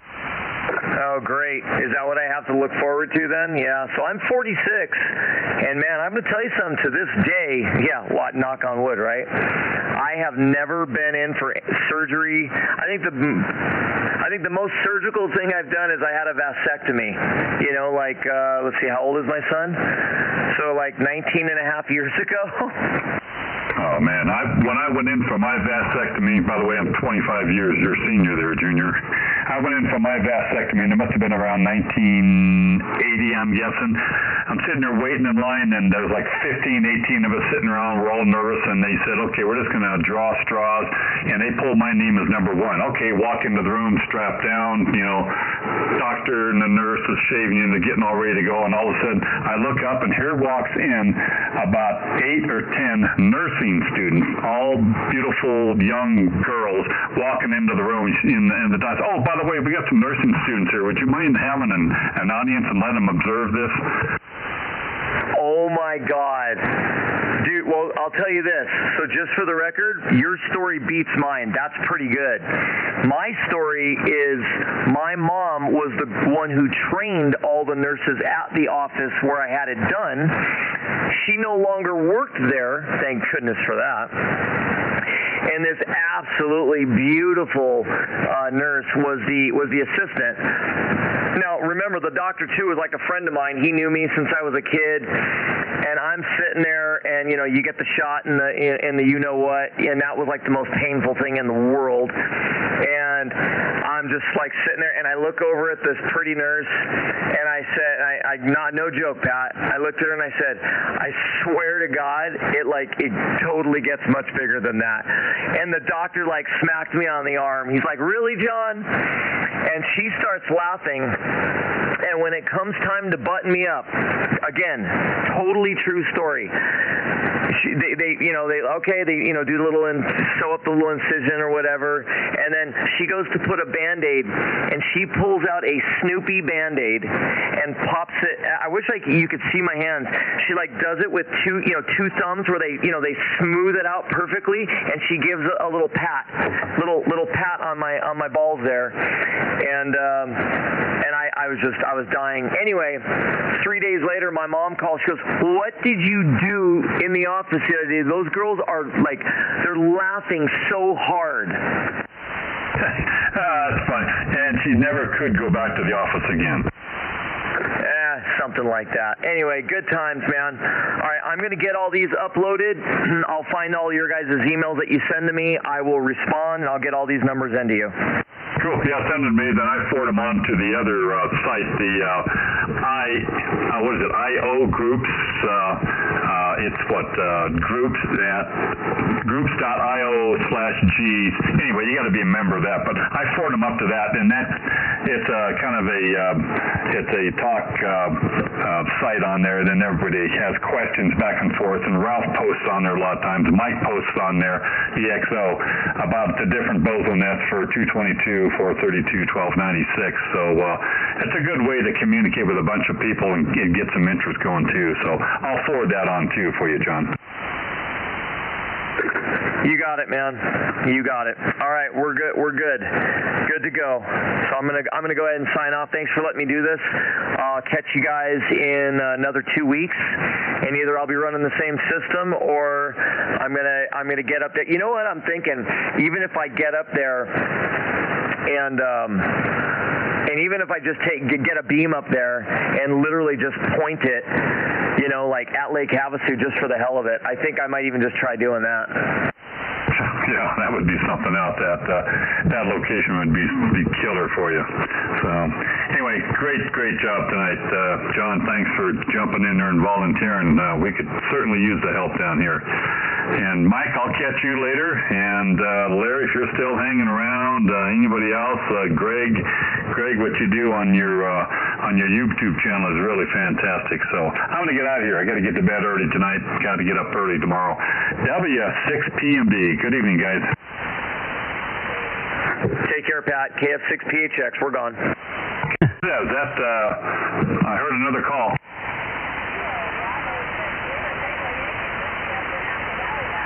Yeah, LTY, Christy, how you doing, man? We'll get you on the roll call there. I guess I'm sure you can hear John, Net Control.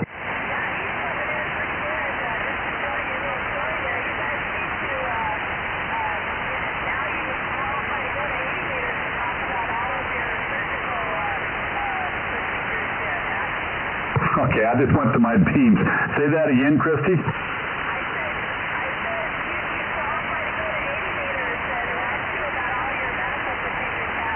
Oh, tell me about it, man. You know, we got a group of us guys been getting together for, 15, 20 years, smoke cigars on Friday night, and maybe have a beer and swap some lies and swap some flies. And it used to be we talked about the girls and the Harley Davidsons, and now we all talk about our aches and our pains and our surgery.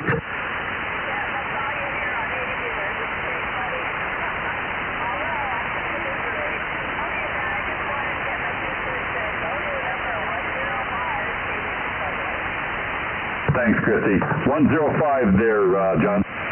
Yep, I got her in there, and I don't know if she was running vertical or not, but she sounded better on vertical for me. I could still just barely make her out. So, where is she located? She's up, close to Victorville, right? I double with you, Christy, again.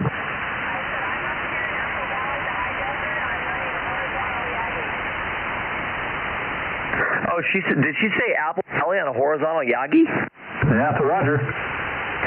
What? Are you pointed down? Are you pointed this way, Christy?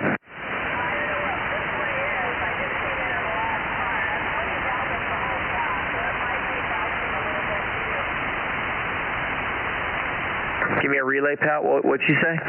She's pointing down the Cajon Pass. So I usually go to the left of, I usually go to about 340, 350 degrees to pick up upper desert. That's very odd. I got to say, because all those Apple Valley guys were booming in. That's really weird. That I'm switched on horizontal now, and I can't even barely hear. When I went to vertical, I could hear her better. Anyway, I got her in. That makes 40. Excellent job. You're hired. Hey, thanks for checking in, Christy. If you can hear me, appreciate it. Guys, I'm going to sign out. Sign out, checking in, checking out. BOZO NET's done. KF6PHX.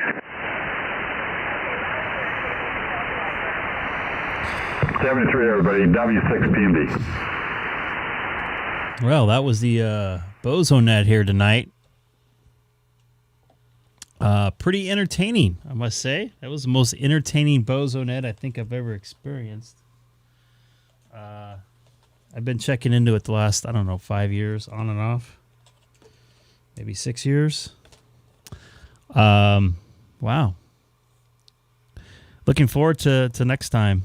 That'll be pretty fun stuff. That was KF6PHX John. I believe he's in Moreno Valley. And he had a booming signal in here tonight and a great little afternet. Some funny stories here. So let's get over to some regular 2-meter sideband here on the Greg K6EGG live stream. Thank you all for watching. Anybody new to the stream tonight, please don't forget to hit that subscribe button down below. I go on about 2 or 3 nights a week, or sometimes during the day too, depending on my schedule, just to support ham radio and to support the local guys. They can hear their own stations. I also go on D-Star Reflector 12A through the Papa Systems D-Star network. I think they have like 11 or 12 different D-Star repeaters here in Southern California. I've talked to, I think, probably 4 different countries now through it. Pretty cool stuff. So let's get over to some 250, a 144 250 sideband action here on the Greg K6EGG live stream. I'm actually going to grab some water real quick, and I'll be back. Okay. Yeah. Well, yeah, I think I heard you talking to him. Was that the guy you were talking to this morning right before I talked to you when I was getting my breakfast?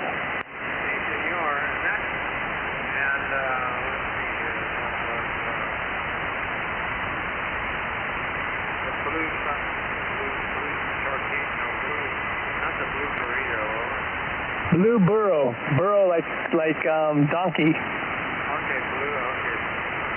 jacket. Right. Yep. That's how you remember it. Okay. Blue burro. Okay, I'll remember that today. But, oh man, am I tired. So what else did you get done today? I mowed the lawns. I picked up some dinner to go. Actually, it was, early dinner, late lunch, basically. And I did a little bit of playing in the shack. Playing? You mean the shack? No, playing ham radio, I guess. I got a new radio, so I'm like trying to, dial it in and all that kind of stuff. You got another new radio? Yeah, I got a Yaesu FT DX10. This thing is sweet.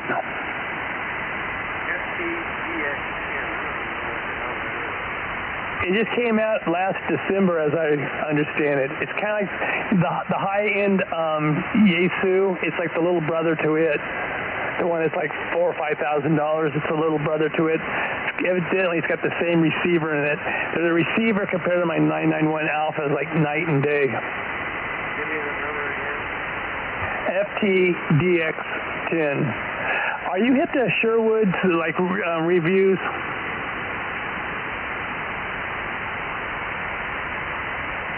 Did it come with an MT or not? No, that's a model up higher. What's the good about the MT? Well, the high-end one's got 200 watts and it's dual band. I mean, how am I supposed to say it? It's got like dual receive, dual transmission. The real expensive one. This doesn't have that. It's usually referred to as dual watch. Dual watch? Yeah, so you can hear both at the same time. So you can be on 2 different frequencies, blah blah blah, right? Now they both have waterfalls, right? Yeah, 2 different screens. That's the real expensive one. Ward's got that one, and so does Andy. Okay, I just pulled put in the same. Let me see what the images look like.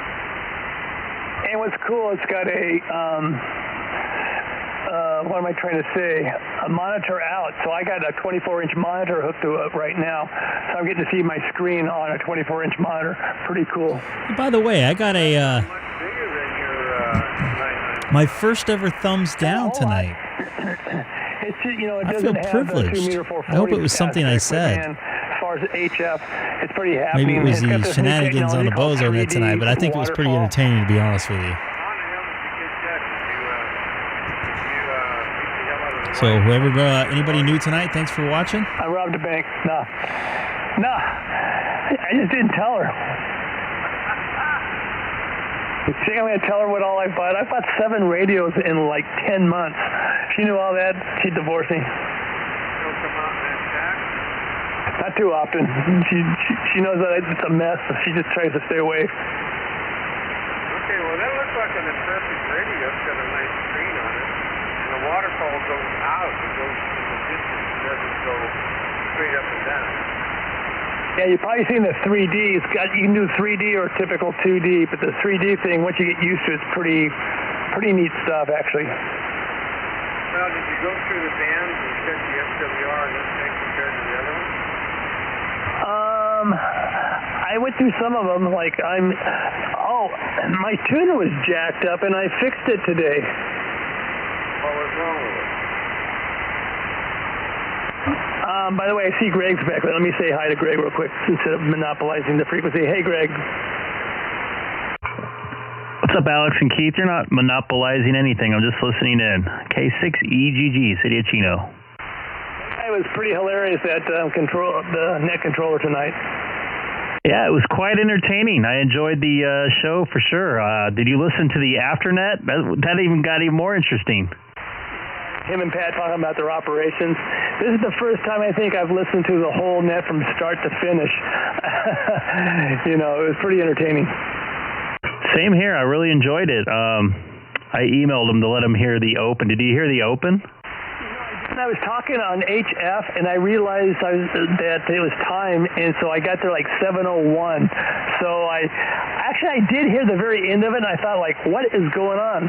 Am I on the right frequency and everything? And then all of a sudden he started talking. I go, okay, everything's good. But I'll have to replay your stream to get to hear it from the beginning. Yeah, if you go back to 1900 on my clock on my radio, you should hear. That's right when the open is. Yeah, on the radio. Okay, very good. Awesome. Anyway, what was I saying about my radio to Alex? I kind of forget what I was saying. You fixed your tuner. Oh, yeah. So, it's got the left knob, the right knob. Well, it's got 3 knobs. The left knob, I took the lid off, unscrewed and took the lid off, right? And the left knob was not even turning, the capacitor or inductor, whatever that thing's called. And so I had to tighten up some set screws, and it's working great now. So for the longest time, I guess only 2 of them out of the 3's been working. That was part of my problems, I think. Now it's all... So let's take a listen to this beginning of this BOZO net here. This is pretty funny stuff. Ladies and gentlemen, since the dawn of time, 2-meter sideband in the BOZO net group was created. Tonight, we relive the BOZO net. Oh, wow. I'll be your host this evening, KF6PHX.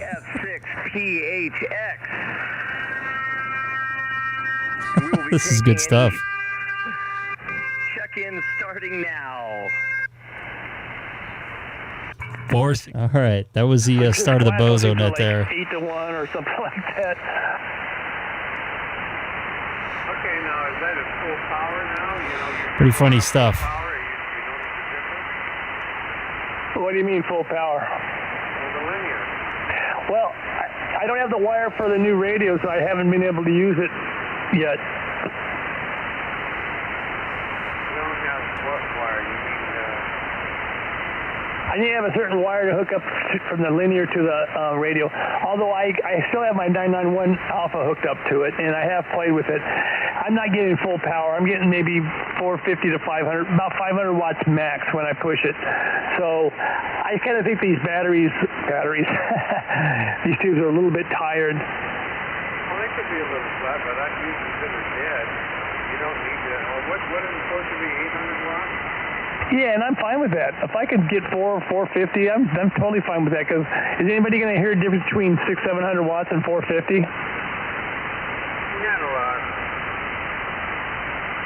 So yeah, but Phil's like told me he's got some that he'd let me try out just to confirm that these things are a little flat, whatever. And somebody else was supposed to have like a tube tester.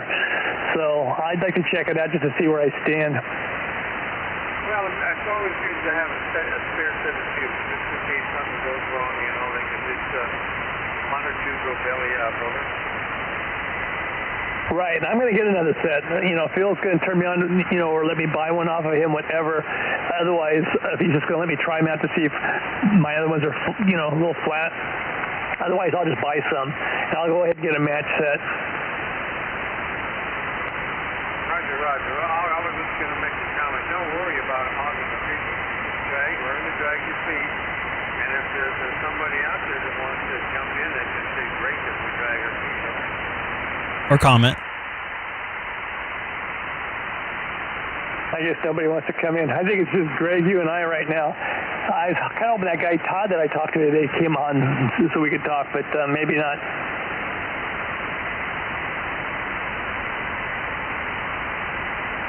Anyway, I was asking, are you hit the Sherwood, I think it's called, the research that he does on radios?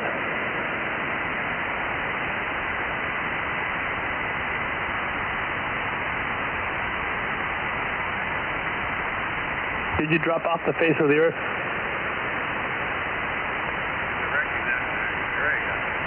You! Oh, okay. What was that we had? What were you talking about? Are you familiar with Sherwood? I think it's called. It's a company or a guy that does reviews on radios, ham radios. No, I don't know much about that. I guess it is very respected, and they rated this radio that I got as number 3 in the world.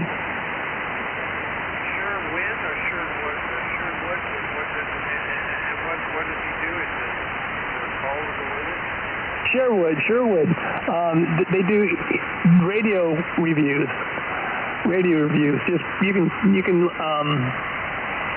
can like, you know, whatever you call it, do a search Sherwood ham reviews or something like that. Okay. Well, no, I don't know anything about that. A lot of people go to him to look at the reviews, but yeah, I think it's mainly. And he's got a lot of specs. He goes through these radios and gets all the specs on them. I mean, he does his own testing and whatever. And I don't even know how to read all those specs, to be honest with you. But I don't know if it's mainly his focus is just on receive or just what. I'm sure you'll be able to make heads or tails of it if you take a look at it. And you can, like, let me know. Well, I see this, there's a Sherwood radio, sort of like stereo, and he does that. No. I remember Sherwood radios. I remember those things. No, Sherwood ham reviews. This is Sherwood ham, like okay. No, I don't know anything about that. Okay, well, check it out and see what you think. Yeah, but but he goes through and doing all these tests on each of these radios. So it's not just an opinion, he's actually doing true testing. I have a friend that gets up in the phone when I don't know the like down in what you call it, Gardena High School. And he has a whole entire lab. Here's the thing about people going through, especially people with lab equipment. Some of that stuff you fill out in their garage, you fill out a calibration, you really don't know, you got to do, and they say this. He had a frequency scanner that could move.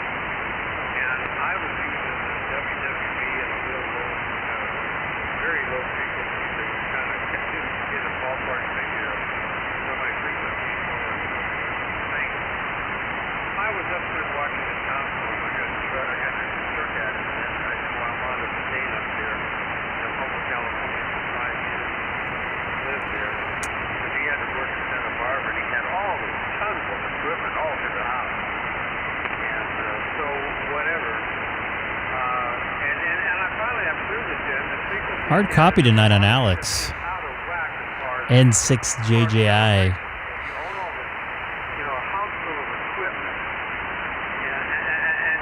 Stuff's got to be right on, maintained, taken someplace, recalibrated, And military gear he had, you would not believe the rack-mounted equipment this stuff had.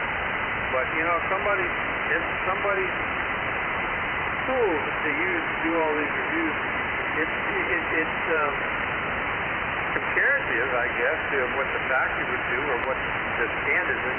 There's the other thing. Sometimes they change standards. So, I don't know. You just, I like to moderate price to get a hold of the stuff in my radios or my test equipment for the antennas. And I don't want to go any more than that. I mean, I would hate to have an entire lab like that, and every time you move, you got to drag that thing with you. There's a guy on YouTube, Mr. Carlson's Lab. Have you ever seen his stuff?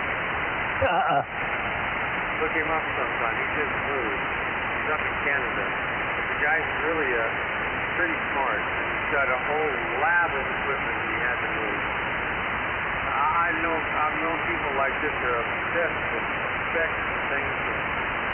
Come to find out, you go and they're selling this, that, and the other thing, and their equipment's all off of it. When I talk about Canada, I spoke to a guy in Canada today on, I want to say it was 20 meters. Roger. I might have sent you some things on transverters. Did you get those emails? Yeah, he sent me like 3 of them. Were they different? Yeah. Yeah, some are linear for some of K6EGG or whatever up here. Frank, is that his name? He was asking about linear. Where I got my 100-watt linear from 1296 is one of those places. Oh, okay. In fact, if you look at that radio you have, it has a little spot. They have the 6 transverters. I think that's got a real good machine there. What, my new radio? Yeah, look in the manual and see what it says for transverters. Yeah, I bet you can have a little cookie top in the back of it. Maybe. Yeah, that must be one of the nice things about this radio is the receive on it. It's one of the things that people talk about. Well, I hope you enjoy it. Now you guys, did you ever think you'd be back in the radio like this? Nah. I mean, that's something good that came out of the pandemic, I guess.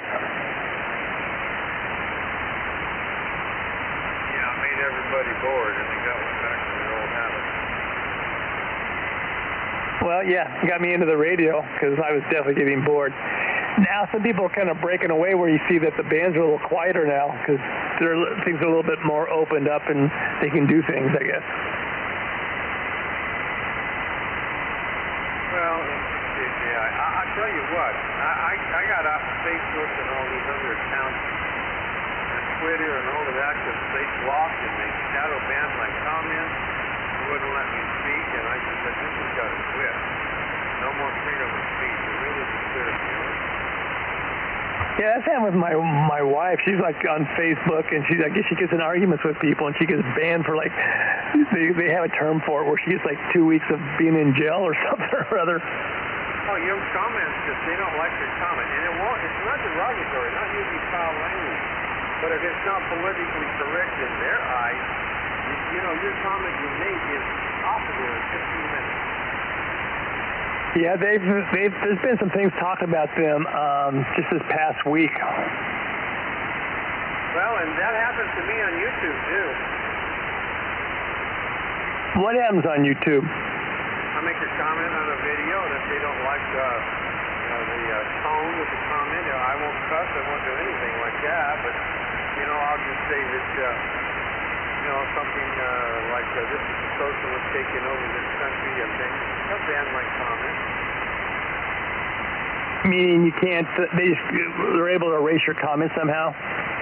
Yeah, what they'll do is they'll ban, you can see your comment, and it's called shadow banning. If you go on the other computer, like my mom's computer, and go back to the website, you will not see your comment listed there. Oh, wow, that's interesting. Called shadow banning.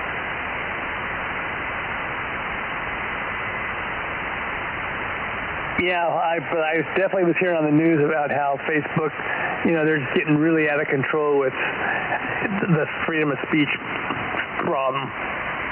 You used to see what's happening in Australia. You could not believe the tyranny that's going on. Really? Yeah, go on YouTube and look at all the civil unrest in Australia. These people are just, after that mass shooting, they took all their guns away. Now they can't fight back. Wow. All right, I'm going to stand by let somebody else shoot the bull. WA6QXA. We're going to be listening. Yeah, just to add the note there, back in the end of May, and I think I've commented with you, Keith, about this right after you got your vaccine. I said the vaccine does not stop transmission. It only lowers the amount of severity you get. And I was taken off Twitter for 2 weeks for that, 7 days for that. They made me delete my tweet, and this came from my doctor. And then 2 months later, it's happening. It's like true. So, yeah, the banning on free speech on some of these social media platforms are a little scary. That's all you really said, and they banned you on that? Yeah, they said it was misinformation, and they had like a little thing on the below my tweet and said that it was like a misinformation, whatever, and I got an email saying that I was banned from. It wasn't the term wasn't banned. It was I was not allowed to post or send messages for 7 days or until I delete my tweet. So you got banned from that, then you got taken off of Facebook. You're having bad luck with that stuff. I got hacked off of Facebook. I don't think I got taken off, and then they nuked my account. But the Twitter thing was BS because that was 100% correct. I got that information from my own doctor, and now it's happening in front of us. So they need to do something about this misinformation crap. It's misinformation until they think it's not misinformation. Yeah, exactly. And they're posting wrong information all the time. Oh yeah, and they're not going back and like undoing what they did. They said it was misinformation before. What it turns out it's not. And some of these doctors or whatever posting stuff saying that this is going to happen and that's going to happen, and they don't take those guys off, and it doesn't happen. And that's more misinformation than anything. Exactly.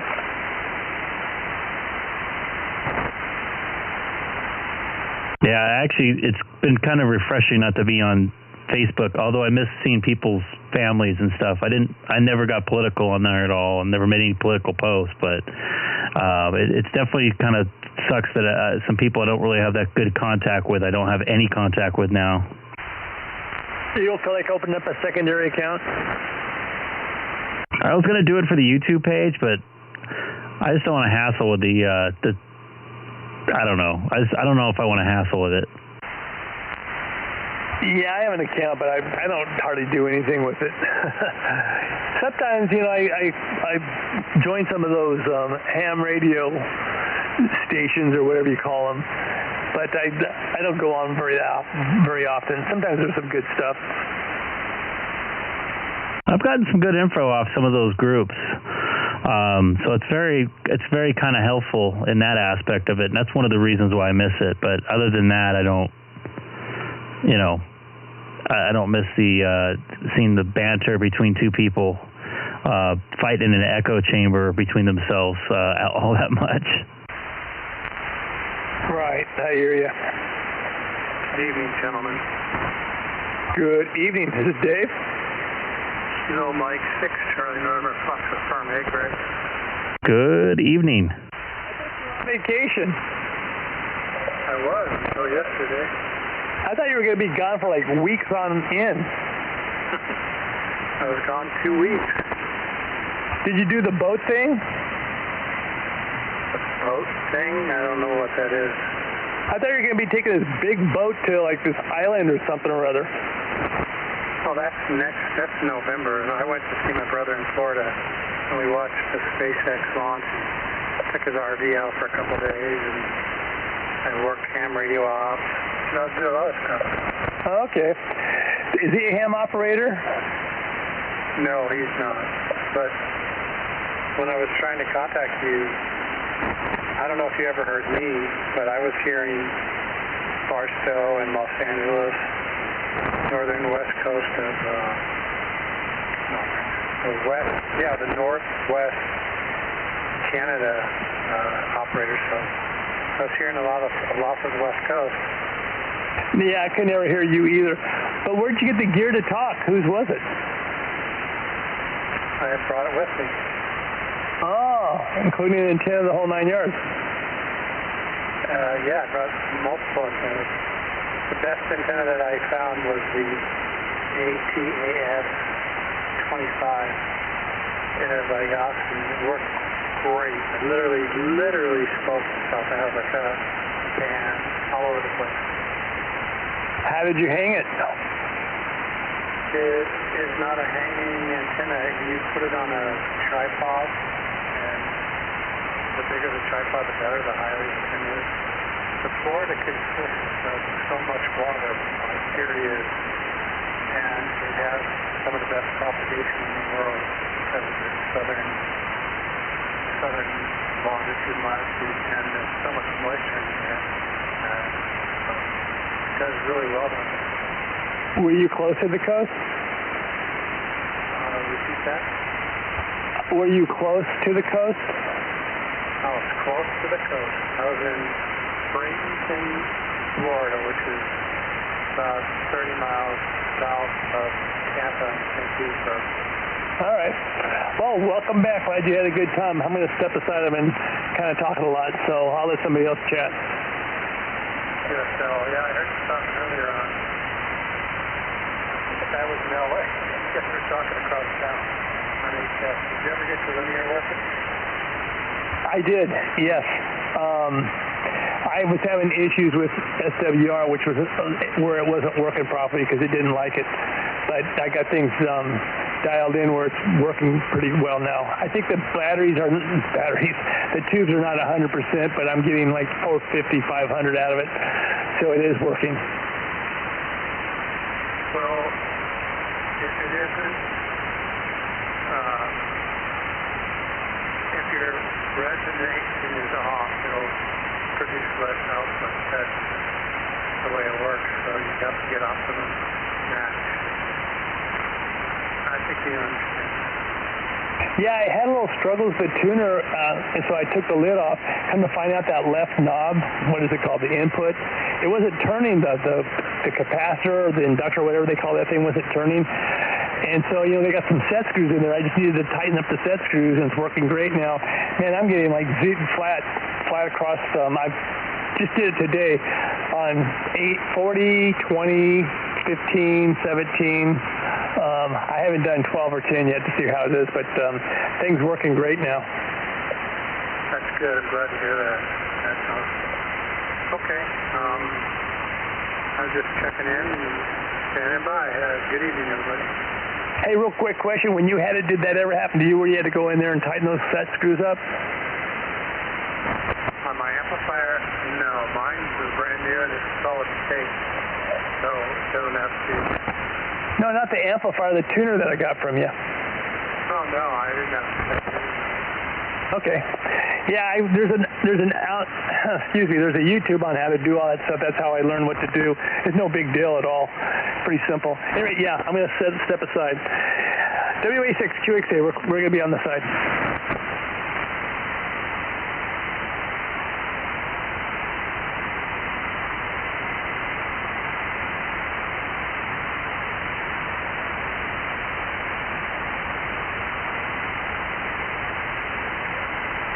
Problem is, when I step aside, the band goes dead.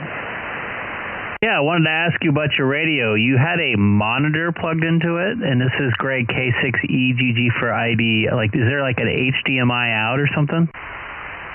Yeah, what do they think they call it, DVI? The old style. It's not XDMI, but the old DVI style. But I had a cord, and I had like a 24-inch monitor laying around, so bam. That's cool stuff, man. Display your 991 alpha output. No, I got a new radio, FT-DX10. I got it Friday. Oh, okay. I have the big version of that, the FT101. Yeah, they say that this is like the little brother to it, and it's the same receiver. I mean, it doesn't have all the features. It doesn't do 200 watts, whatever, but it's the same receiver, evidently. So I'm pretty stoked with this radio. I mean, I've only had it for 48 hours. Yeah, I was packing up and was going to bring the Icom 7300 and was deciding which UHF, VHF radio to bring. Just one out, that's all. Jack in the box. Some interference Anyway, there. yeah, Greg, it has its own output on the back where you just plug in the cord and you're good to go. I had to just do one setting on display to turn it on, and yeah, bam, pretty much plug and play. I wish I had a video out on this display that I can put it up on the stream so it's a little clearer rather than having this camera facing it, because it looks a little stupid. At least in my office, I can't see my physical display. I have to look up on my computer screen to see it. I see what you're saying. Yeah.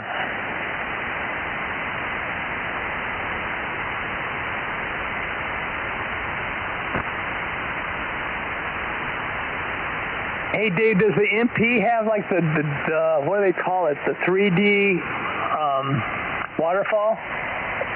It sure does. That is trippy, isn't it? Yeah, it has a dual display. You can operate two bands simultaneously. Right. Yeah, that's a cool radio. I quite didn't have the budget for that, but this will tie me over for right now. Yeah, that's a good radio. I'm deciding to purchase one of those too. Yeah, why not? If you got the budget, why wouldn't you? Got everything else. Well, almost. Not quite Black Friday.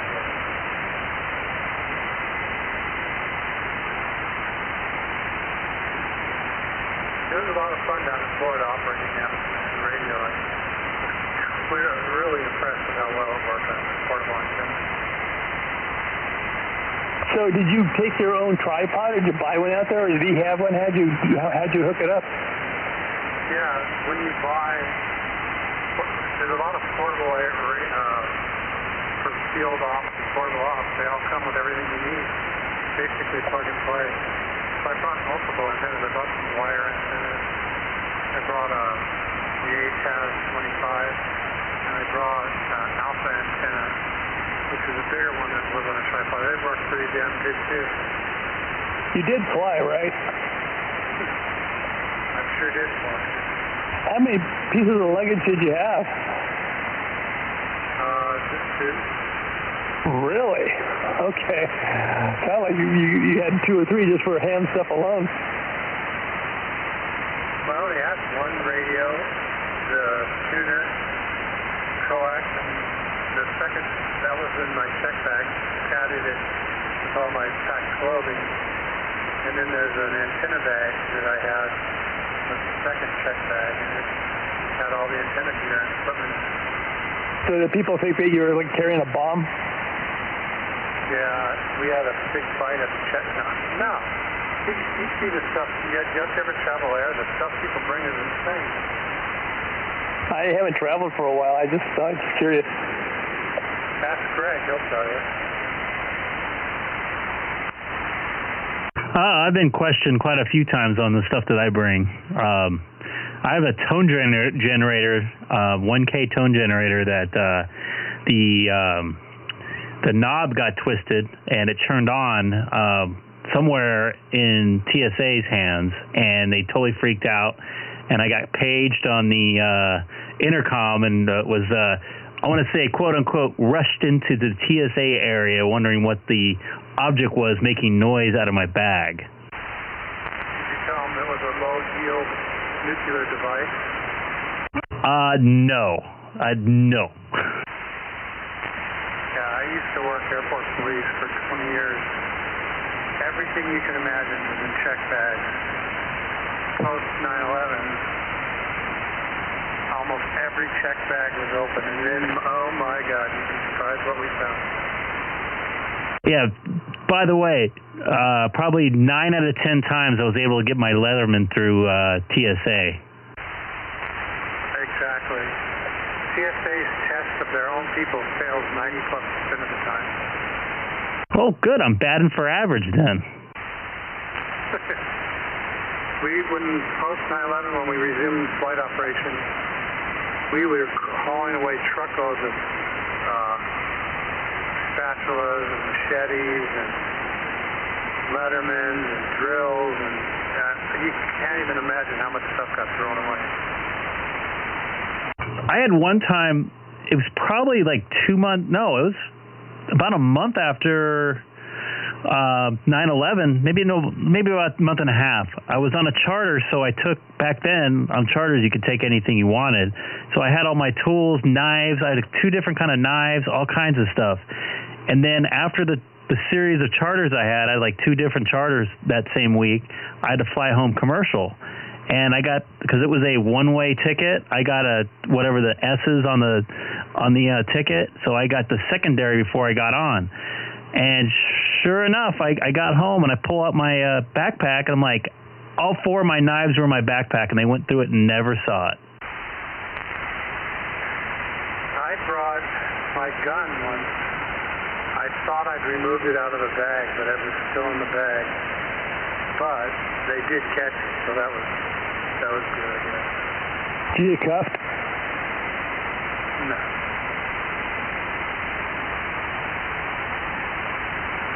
I got cuffed for the tone generator. You should have, dirtbag.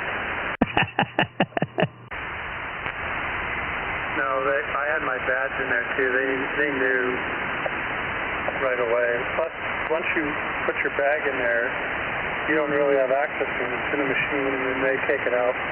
You don't even see where it goes. Did you get it back? Of course. Legally was carrying it. You could travel. You could check your guns. You can, but it's such a pain in the ass. You got to unload them.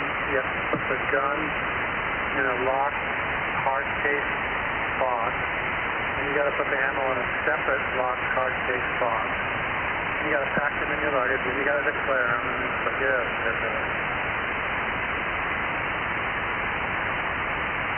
What do you mean that put the handle on a separate box? You have to take the gun, put it in a gun box, hard-sided locked gun box, put that in your suitcase, and the ammo and the magazine have to go in a second hard-sided gun box, locked, put that in your check bag, then you have to go to the ticket counter and declare it, and then they have to call the cops. Cops have to come and verify everything's legit. It just takes forever. I see what you're saying. I thought you said handle. I was going, what are you talking about? So listen, when you drive to like the range to go shoot or whatever, as long as you got your stuff in the trunk, does it have to be in a locked container? Yeah, it has to be unloaded in a locked container. So if you just have like what do you call it, a bag, like an ammo bag, that's not good enough. Nope. Well, it might be in your trunk. I think it would be in your trunk, but in the passenger compartment of your car, it has to be in a locked hard case box. Okay, that's how I understood it. And the ammo needs to be separate from the gun. Yeah, and when you get stopped, grab for it real fast, load it, and say, "Look, I got a gun." Now you just like don't say a thing, and hopefully they don't want to go into your trunk to bother you. See that guy in Huntington Beach that got dumped yesterday? Nope. There's all kinds of cell phone cameras. HBCD got a report of a man with a gun on the beach. They found him, all right. Oh, really? Oh yeah, I saw the raw video. They took him out. Yeah, the dumbass wouldn't drop his gun. Was he cuckoo for Cocoa Puffs? They're not saying, but my guess would be yes. That's fucking stupid. Yeah. Go ahead, Alex the man, one and only. Well, anyway, if you guys get a chance, I've been watching this series, The Streets of Philadelphia, and these people on the drugs, and oh my God, they're hung over on the street, sleeping on the street, sleeping on top of it, they're walking around like zombies. It's drugs, man. That's what causes all this problem. Philadelphia, how about right here in L.A., Long Beach, San Francisco, Seattle, Portland, San Diego. Oh, I know, it's all around. They've got them for L.A. too, but this, I don't know what this kind of drug is. These people will bend over and stand there, and they just get hung over just like that. They fall. They don't fall, but they're standing and they're all the way like they're going to do touch their toes. It's pathetic, though. Totally agree. Saw it for 10, 15 years. There's a nice documentary you should watch if you haven't. It's about Seattle. Seattle is Dying, I think it's called. And then they did a follow-up one a year later. And it's exactly what you're saying, but it's all videoed and just crazy. Just like I told you, on the Greenway Special Forces manual, they use drugs to take out towns and things if necessary. This is covert citizen warfare on people. Anyway, that was my comment. So there's like a new camp as you go out to, is it Spring or Willow? No, I think it's Willow on the other side of the park. Have you seen that one? Willow, eastbound on Willow in the park on the north and south side. South side. Yeah, anybody new in there watching tonight, jump in, say hi in the chat. Love to hear from you. Looks like we got a couple new subscribers tonight. Always enjoy that. Trying to get up to 300, or try to get to 500 by the end of the year. Don't worry, I'm not trying to sell anything other than some good ham radio here on the Greg K6EGG live stream. I'll try to do some. I'll try to do some videos here and there as well. I might try to put one together in the next week or so. Actually, probably next week, not this week coming up. We got some about 10 days off. 2-3 days later, we'd get a call on another campsite, be the same jackass. Yeah, it's horrible.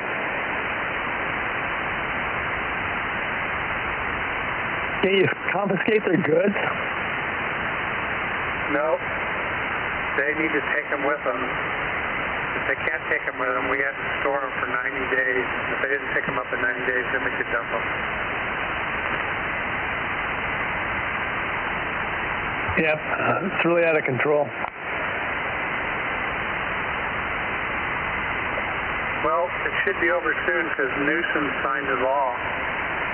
If you want to, you can tear down your house and put 4 houses on the same property you live on right now and rent 3 of them out to homeless.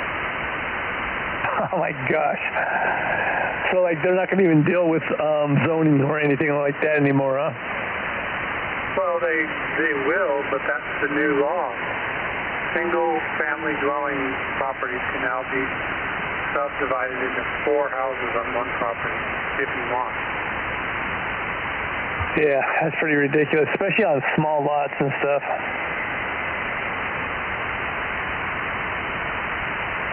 Coming to a city near you.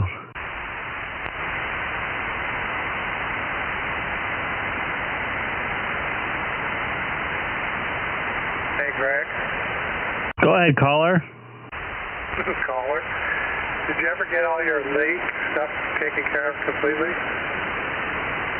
I missed the first part. The late stuff? You had that leak in your house. Did you ever finish that up? Yes. I actually found out my insurance is not covering it. And I got the plumbing all fixed. And I have somebody that gave us a quote on filling the holes. Big giant holes in my ceiling down below, and still waiting to figure out when they can come in and do it. How can the insurance possibly get out of covering it? I'm only covered, according to the insurance, if something catastrophic happens what's the word I'm looking for? Like all of a sudden, like it was an emergency. This apparently was a slow leak over time, they considered. Oh, how convenient. Yeah, don't you like that? So now I got to pay for all the whatever. They brought in all these fans and stuff, the dehumidifiers and the whole 9 yards. I got to pay for that all out of pocket. That's probably, I think, pretty close to $1,500 or $1,600. So it's going to be some fun times. Well, I'm sorry to hear that. Insurance companies are the worst. I hate them.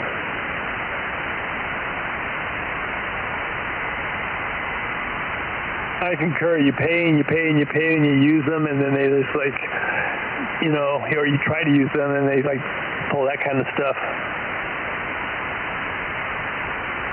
Yeah, I'm not exactly thrilled with the outcome. I mean, they were pretty good about getting people out here right away, you know, within like an hour. But, you know, it's exactly what Keith said. You pay all this money and it's like, big F you. Oh, well, you know, you're not kind of covered for that. You know, even people that have earthquake insurance, they're not fully covered. So I'm going to lower all my insurance because it doesn't really matter unless I have, you know, something major happen.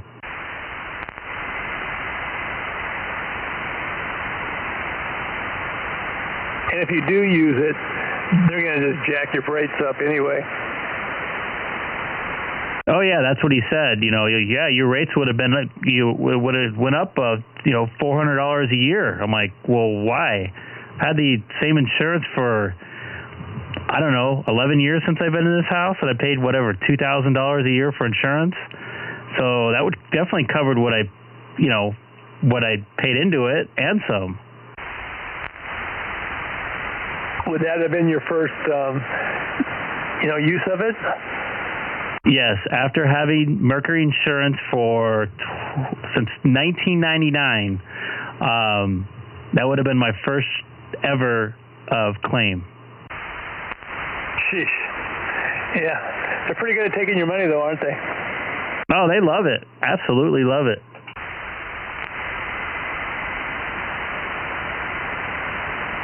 I think insurance is one of the biggest scams known to man. Yep.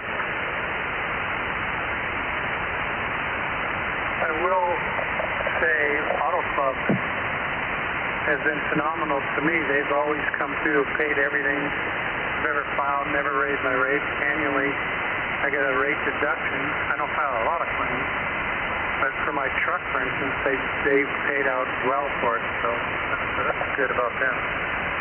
Why? What happened to your truck? I drove it into another truck and creamed it, totaled it. The gray one? Together? No, June of last year I had a major collision. I was just out of shoulder surgery by 7 days, 8 days, and I was going to the credit union at Lakewood and Spring, westbound Spring at Lakewood, and the U-Haul, dual axle U-Haul ran a red Laro right in front of me. Did you get injured? Traumatic brain injury, a busted eye socket, a divot out of my face, back pain, knee. Yeah, I got injured. Wow, I never knew about that accident. Drag. Was that the gray truck I used to see at Anaheim Stadium that I parked next to a half a dozen times? Actually, it was the next one I had. I traded that gray one in on a Cavalry blue one, and it was brand new. It had like 6,000 miles on it. That's unfortunate. At least you're alive, man. It sounds like you could have been taken out pretty good. I have no recollection of it, other than police report and a witness who next to me and swerved and avoided it. Other than that, I mean, I literally don't remember anything about it. So yeah, I am fortunate. Well, why would your insurance have to do anything? It wasn't your fault. Because they don't, auto club doesn't work that way. They just pay you out, take care of you, then they go after the other insurance. Oh, okay, I see.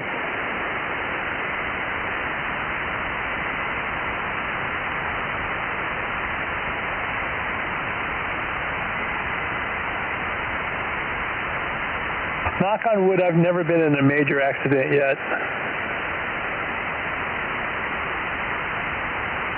I had one when I was at work one time, and it was not fun. Auto or something else? Auto, I wasn't driving. We're in Pennsylvania on these little side roads going to a NASCAR event. I wasn't really looking because I wasn't driving. I was in the back seat, and next thing you know, we're like stopped. It was like instantaneous being stopped.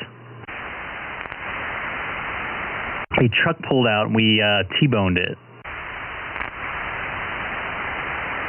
I don't know how fast I was going. I didn't see it. Well, maybe I do, but I just don't remember any.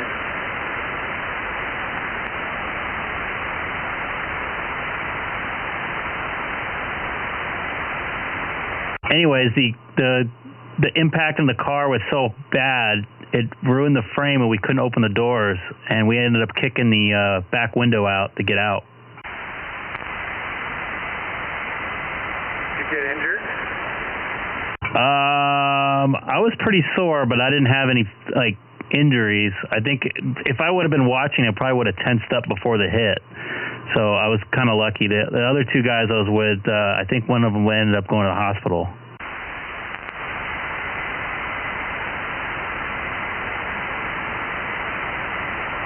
I don't think I've ever stopped that fast in my entire life. It like hurt. How'd you get out that window without cutting yourself all up?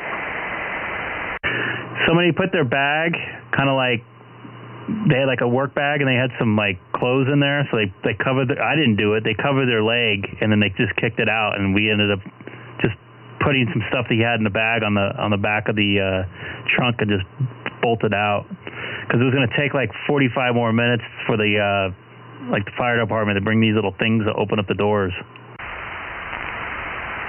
John's the light.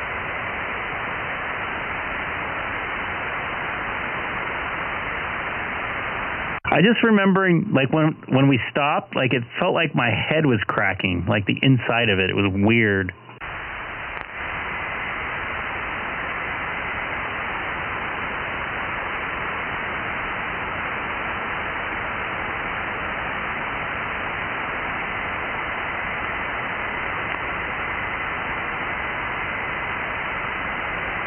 Neither one of you guys are football fans, right? Negative. Not a football fan at all. Much. Too bad you missed some great game today. One that just finished now. Oh my Lord, what's this?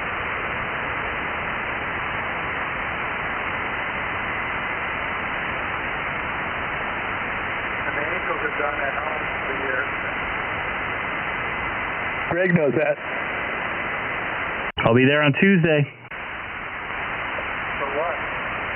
Road game. Oh.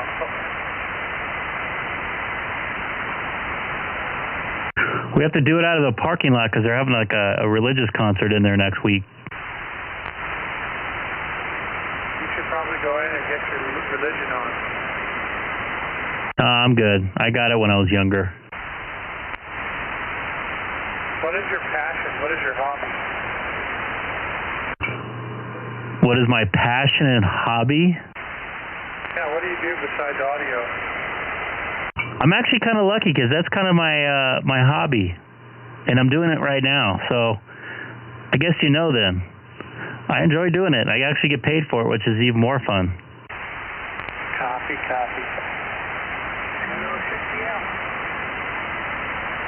Somebody out there? November Oscar 6, Triple A. Go ahead. Yeah, so, I heard, which one of you likes to do audio? What do you do on audio? I am an audio engineer for live events, either sports or entertainment. Very good. synthesizers and the samplers, so I'm big time into synthesizers, and I used to program for people, back in the 80s and the early 90s, and of course, Sonic Law came out, brought down the price of samplers like crazy. There you go. So I'm very much into audio as well. Cool deal. I like it. I love it. I just, I wish I was more into music. A lot of the audio guys are into music. I'm just not, I just haven't been a part of that part of the audio world. I'm more of the engineer type of cabling type stuff. But I do love music. I love listening to it, obviously, but I don't know. It's been weird. Like, I can't play any instruments, which frustrates me. I'm not really good at playing anything, but I can play a lot of instruments. My dexterity just isn't there to be really good, but I was good at programming and, hooking things up, and, a lot of engineer, maybe you could call me a mixer rather than an engineer, but, I pretty much know what I'm doing. I think a mixer be qualified for an engineer in my book. There's lots of different facets of audio that I think personally would qualify somebody to be an engineer. It is a engineering type of job, so I would think a mixer is an engineer. Oh, right on. Okay. Well, there are people like a friend of mine. He worked with Michael Jackson for a year and a half on the Dangerous album. He's worked at all the major studios as a manager. He had to kick out the Beastie Boys because they were starting to tear the place apart. And he said, not in this studio, buddy. And, they kicked his ass if they kicked him out. He kicked them out, I should say. He's worked at MGM, and then it became Sony, and all over the place. He's designed systems, built boards from scratch. Used his own design on op amps because the ones that were supplied weren't good enough. They were too noisy and didn't have enough gain, so he designed his own op amps. And he's an electrical engineer and a PhD in electrical engineering, and that's kind of what I would think of as an engineer, somebody who builds boards and stuff like that. I like microphones. I'm into different microphones and stuff like that, and how to hook stuff up and cable stuff and et cetera, et cetera.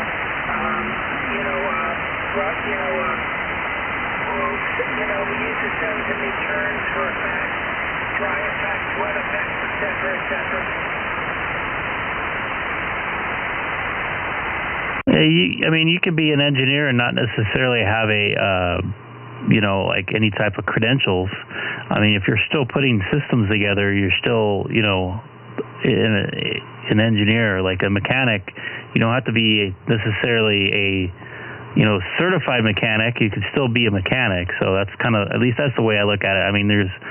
There's people that call themselves audio engineers that are really just audiophiles trying to be, something that just tinkers around with stuff at home, but I don't know.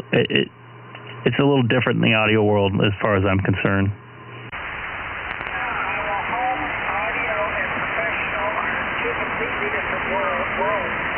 And, I laugh at people who use BOZE speakers and think they're the greatest in the world. BOZE speakers are highly inefficient and they're very inaccurate. And they still sell those stupid BOZE 901s with 9.4-inch speakers, and you need an equalizer in there just to flatten the thing out. It's just, the way they demonstrate it, they show you they can't blow it up by plugging it into an AC socket, and you get to hear that wonderful 60 cycle hum. Yeah, I'm not into BOZE. They're junk. Their headphones for noise canceling are okay, but the audio that comes through them it's pure junk.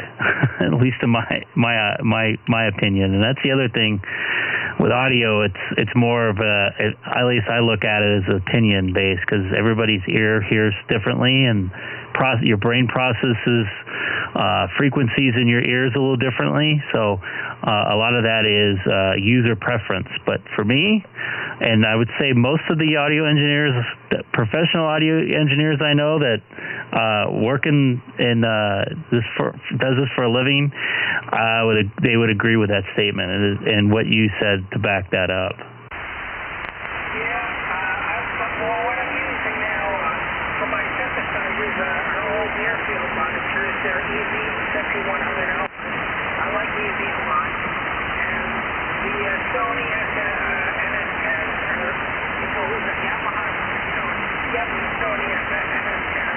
Those have been out there, so that was basically replaced those. There are a lot of different speakers that are really great, and they're like Nee's boards. Those things are awesome. I don't know. Bose was good for piloting, yes, for noise standpoint. I'm also a pilot, and I'm not sure I haven't flown in quite a while. Anyhow, I'll turn it back to you and the other fellow who were having the tea stuff before I was, and just sit back and listen again. Nice talking to you. It's nice talking to another audio guy. I have some pictures of my synthesizers, not the very latest setup I have now, but I used to have a lot more of them. But now I'm just down to 19 in the sampler. So, okay, thank you for letting me in there. MS60, I'll have to listen.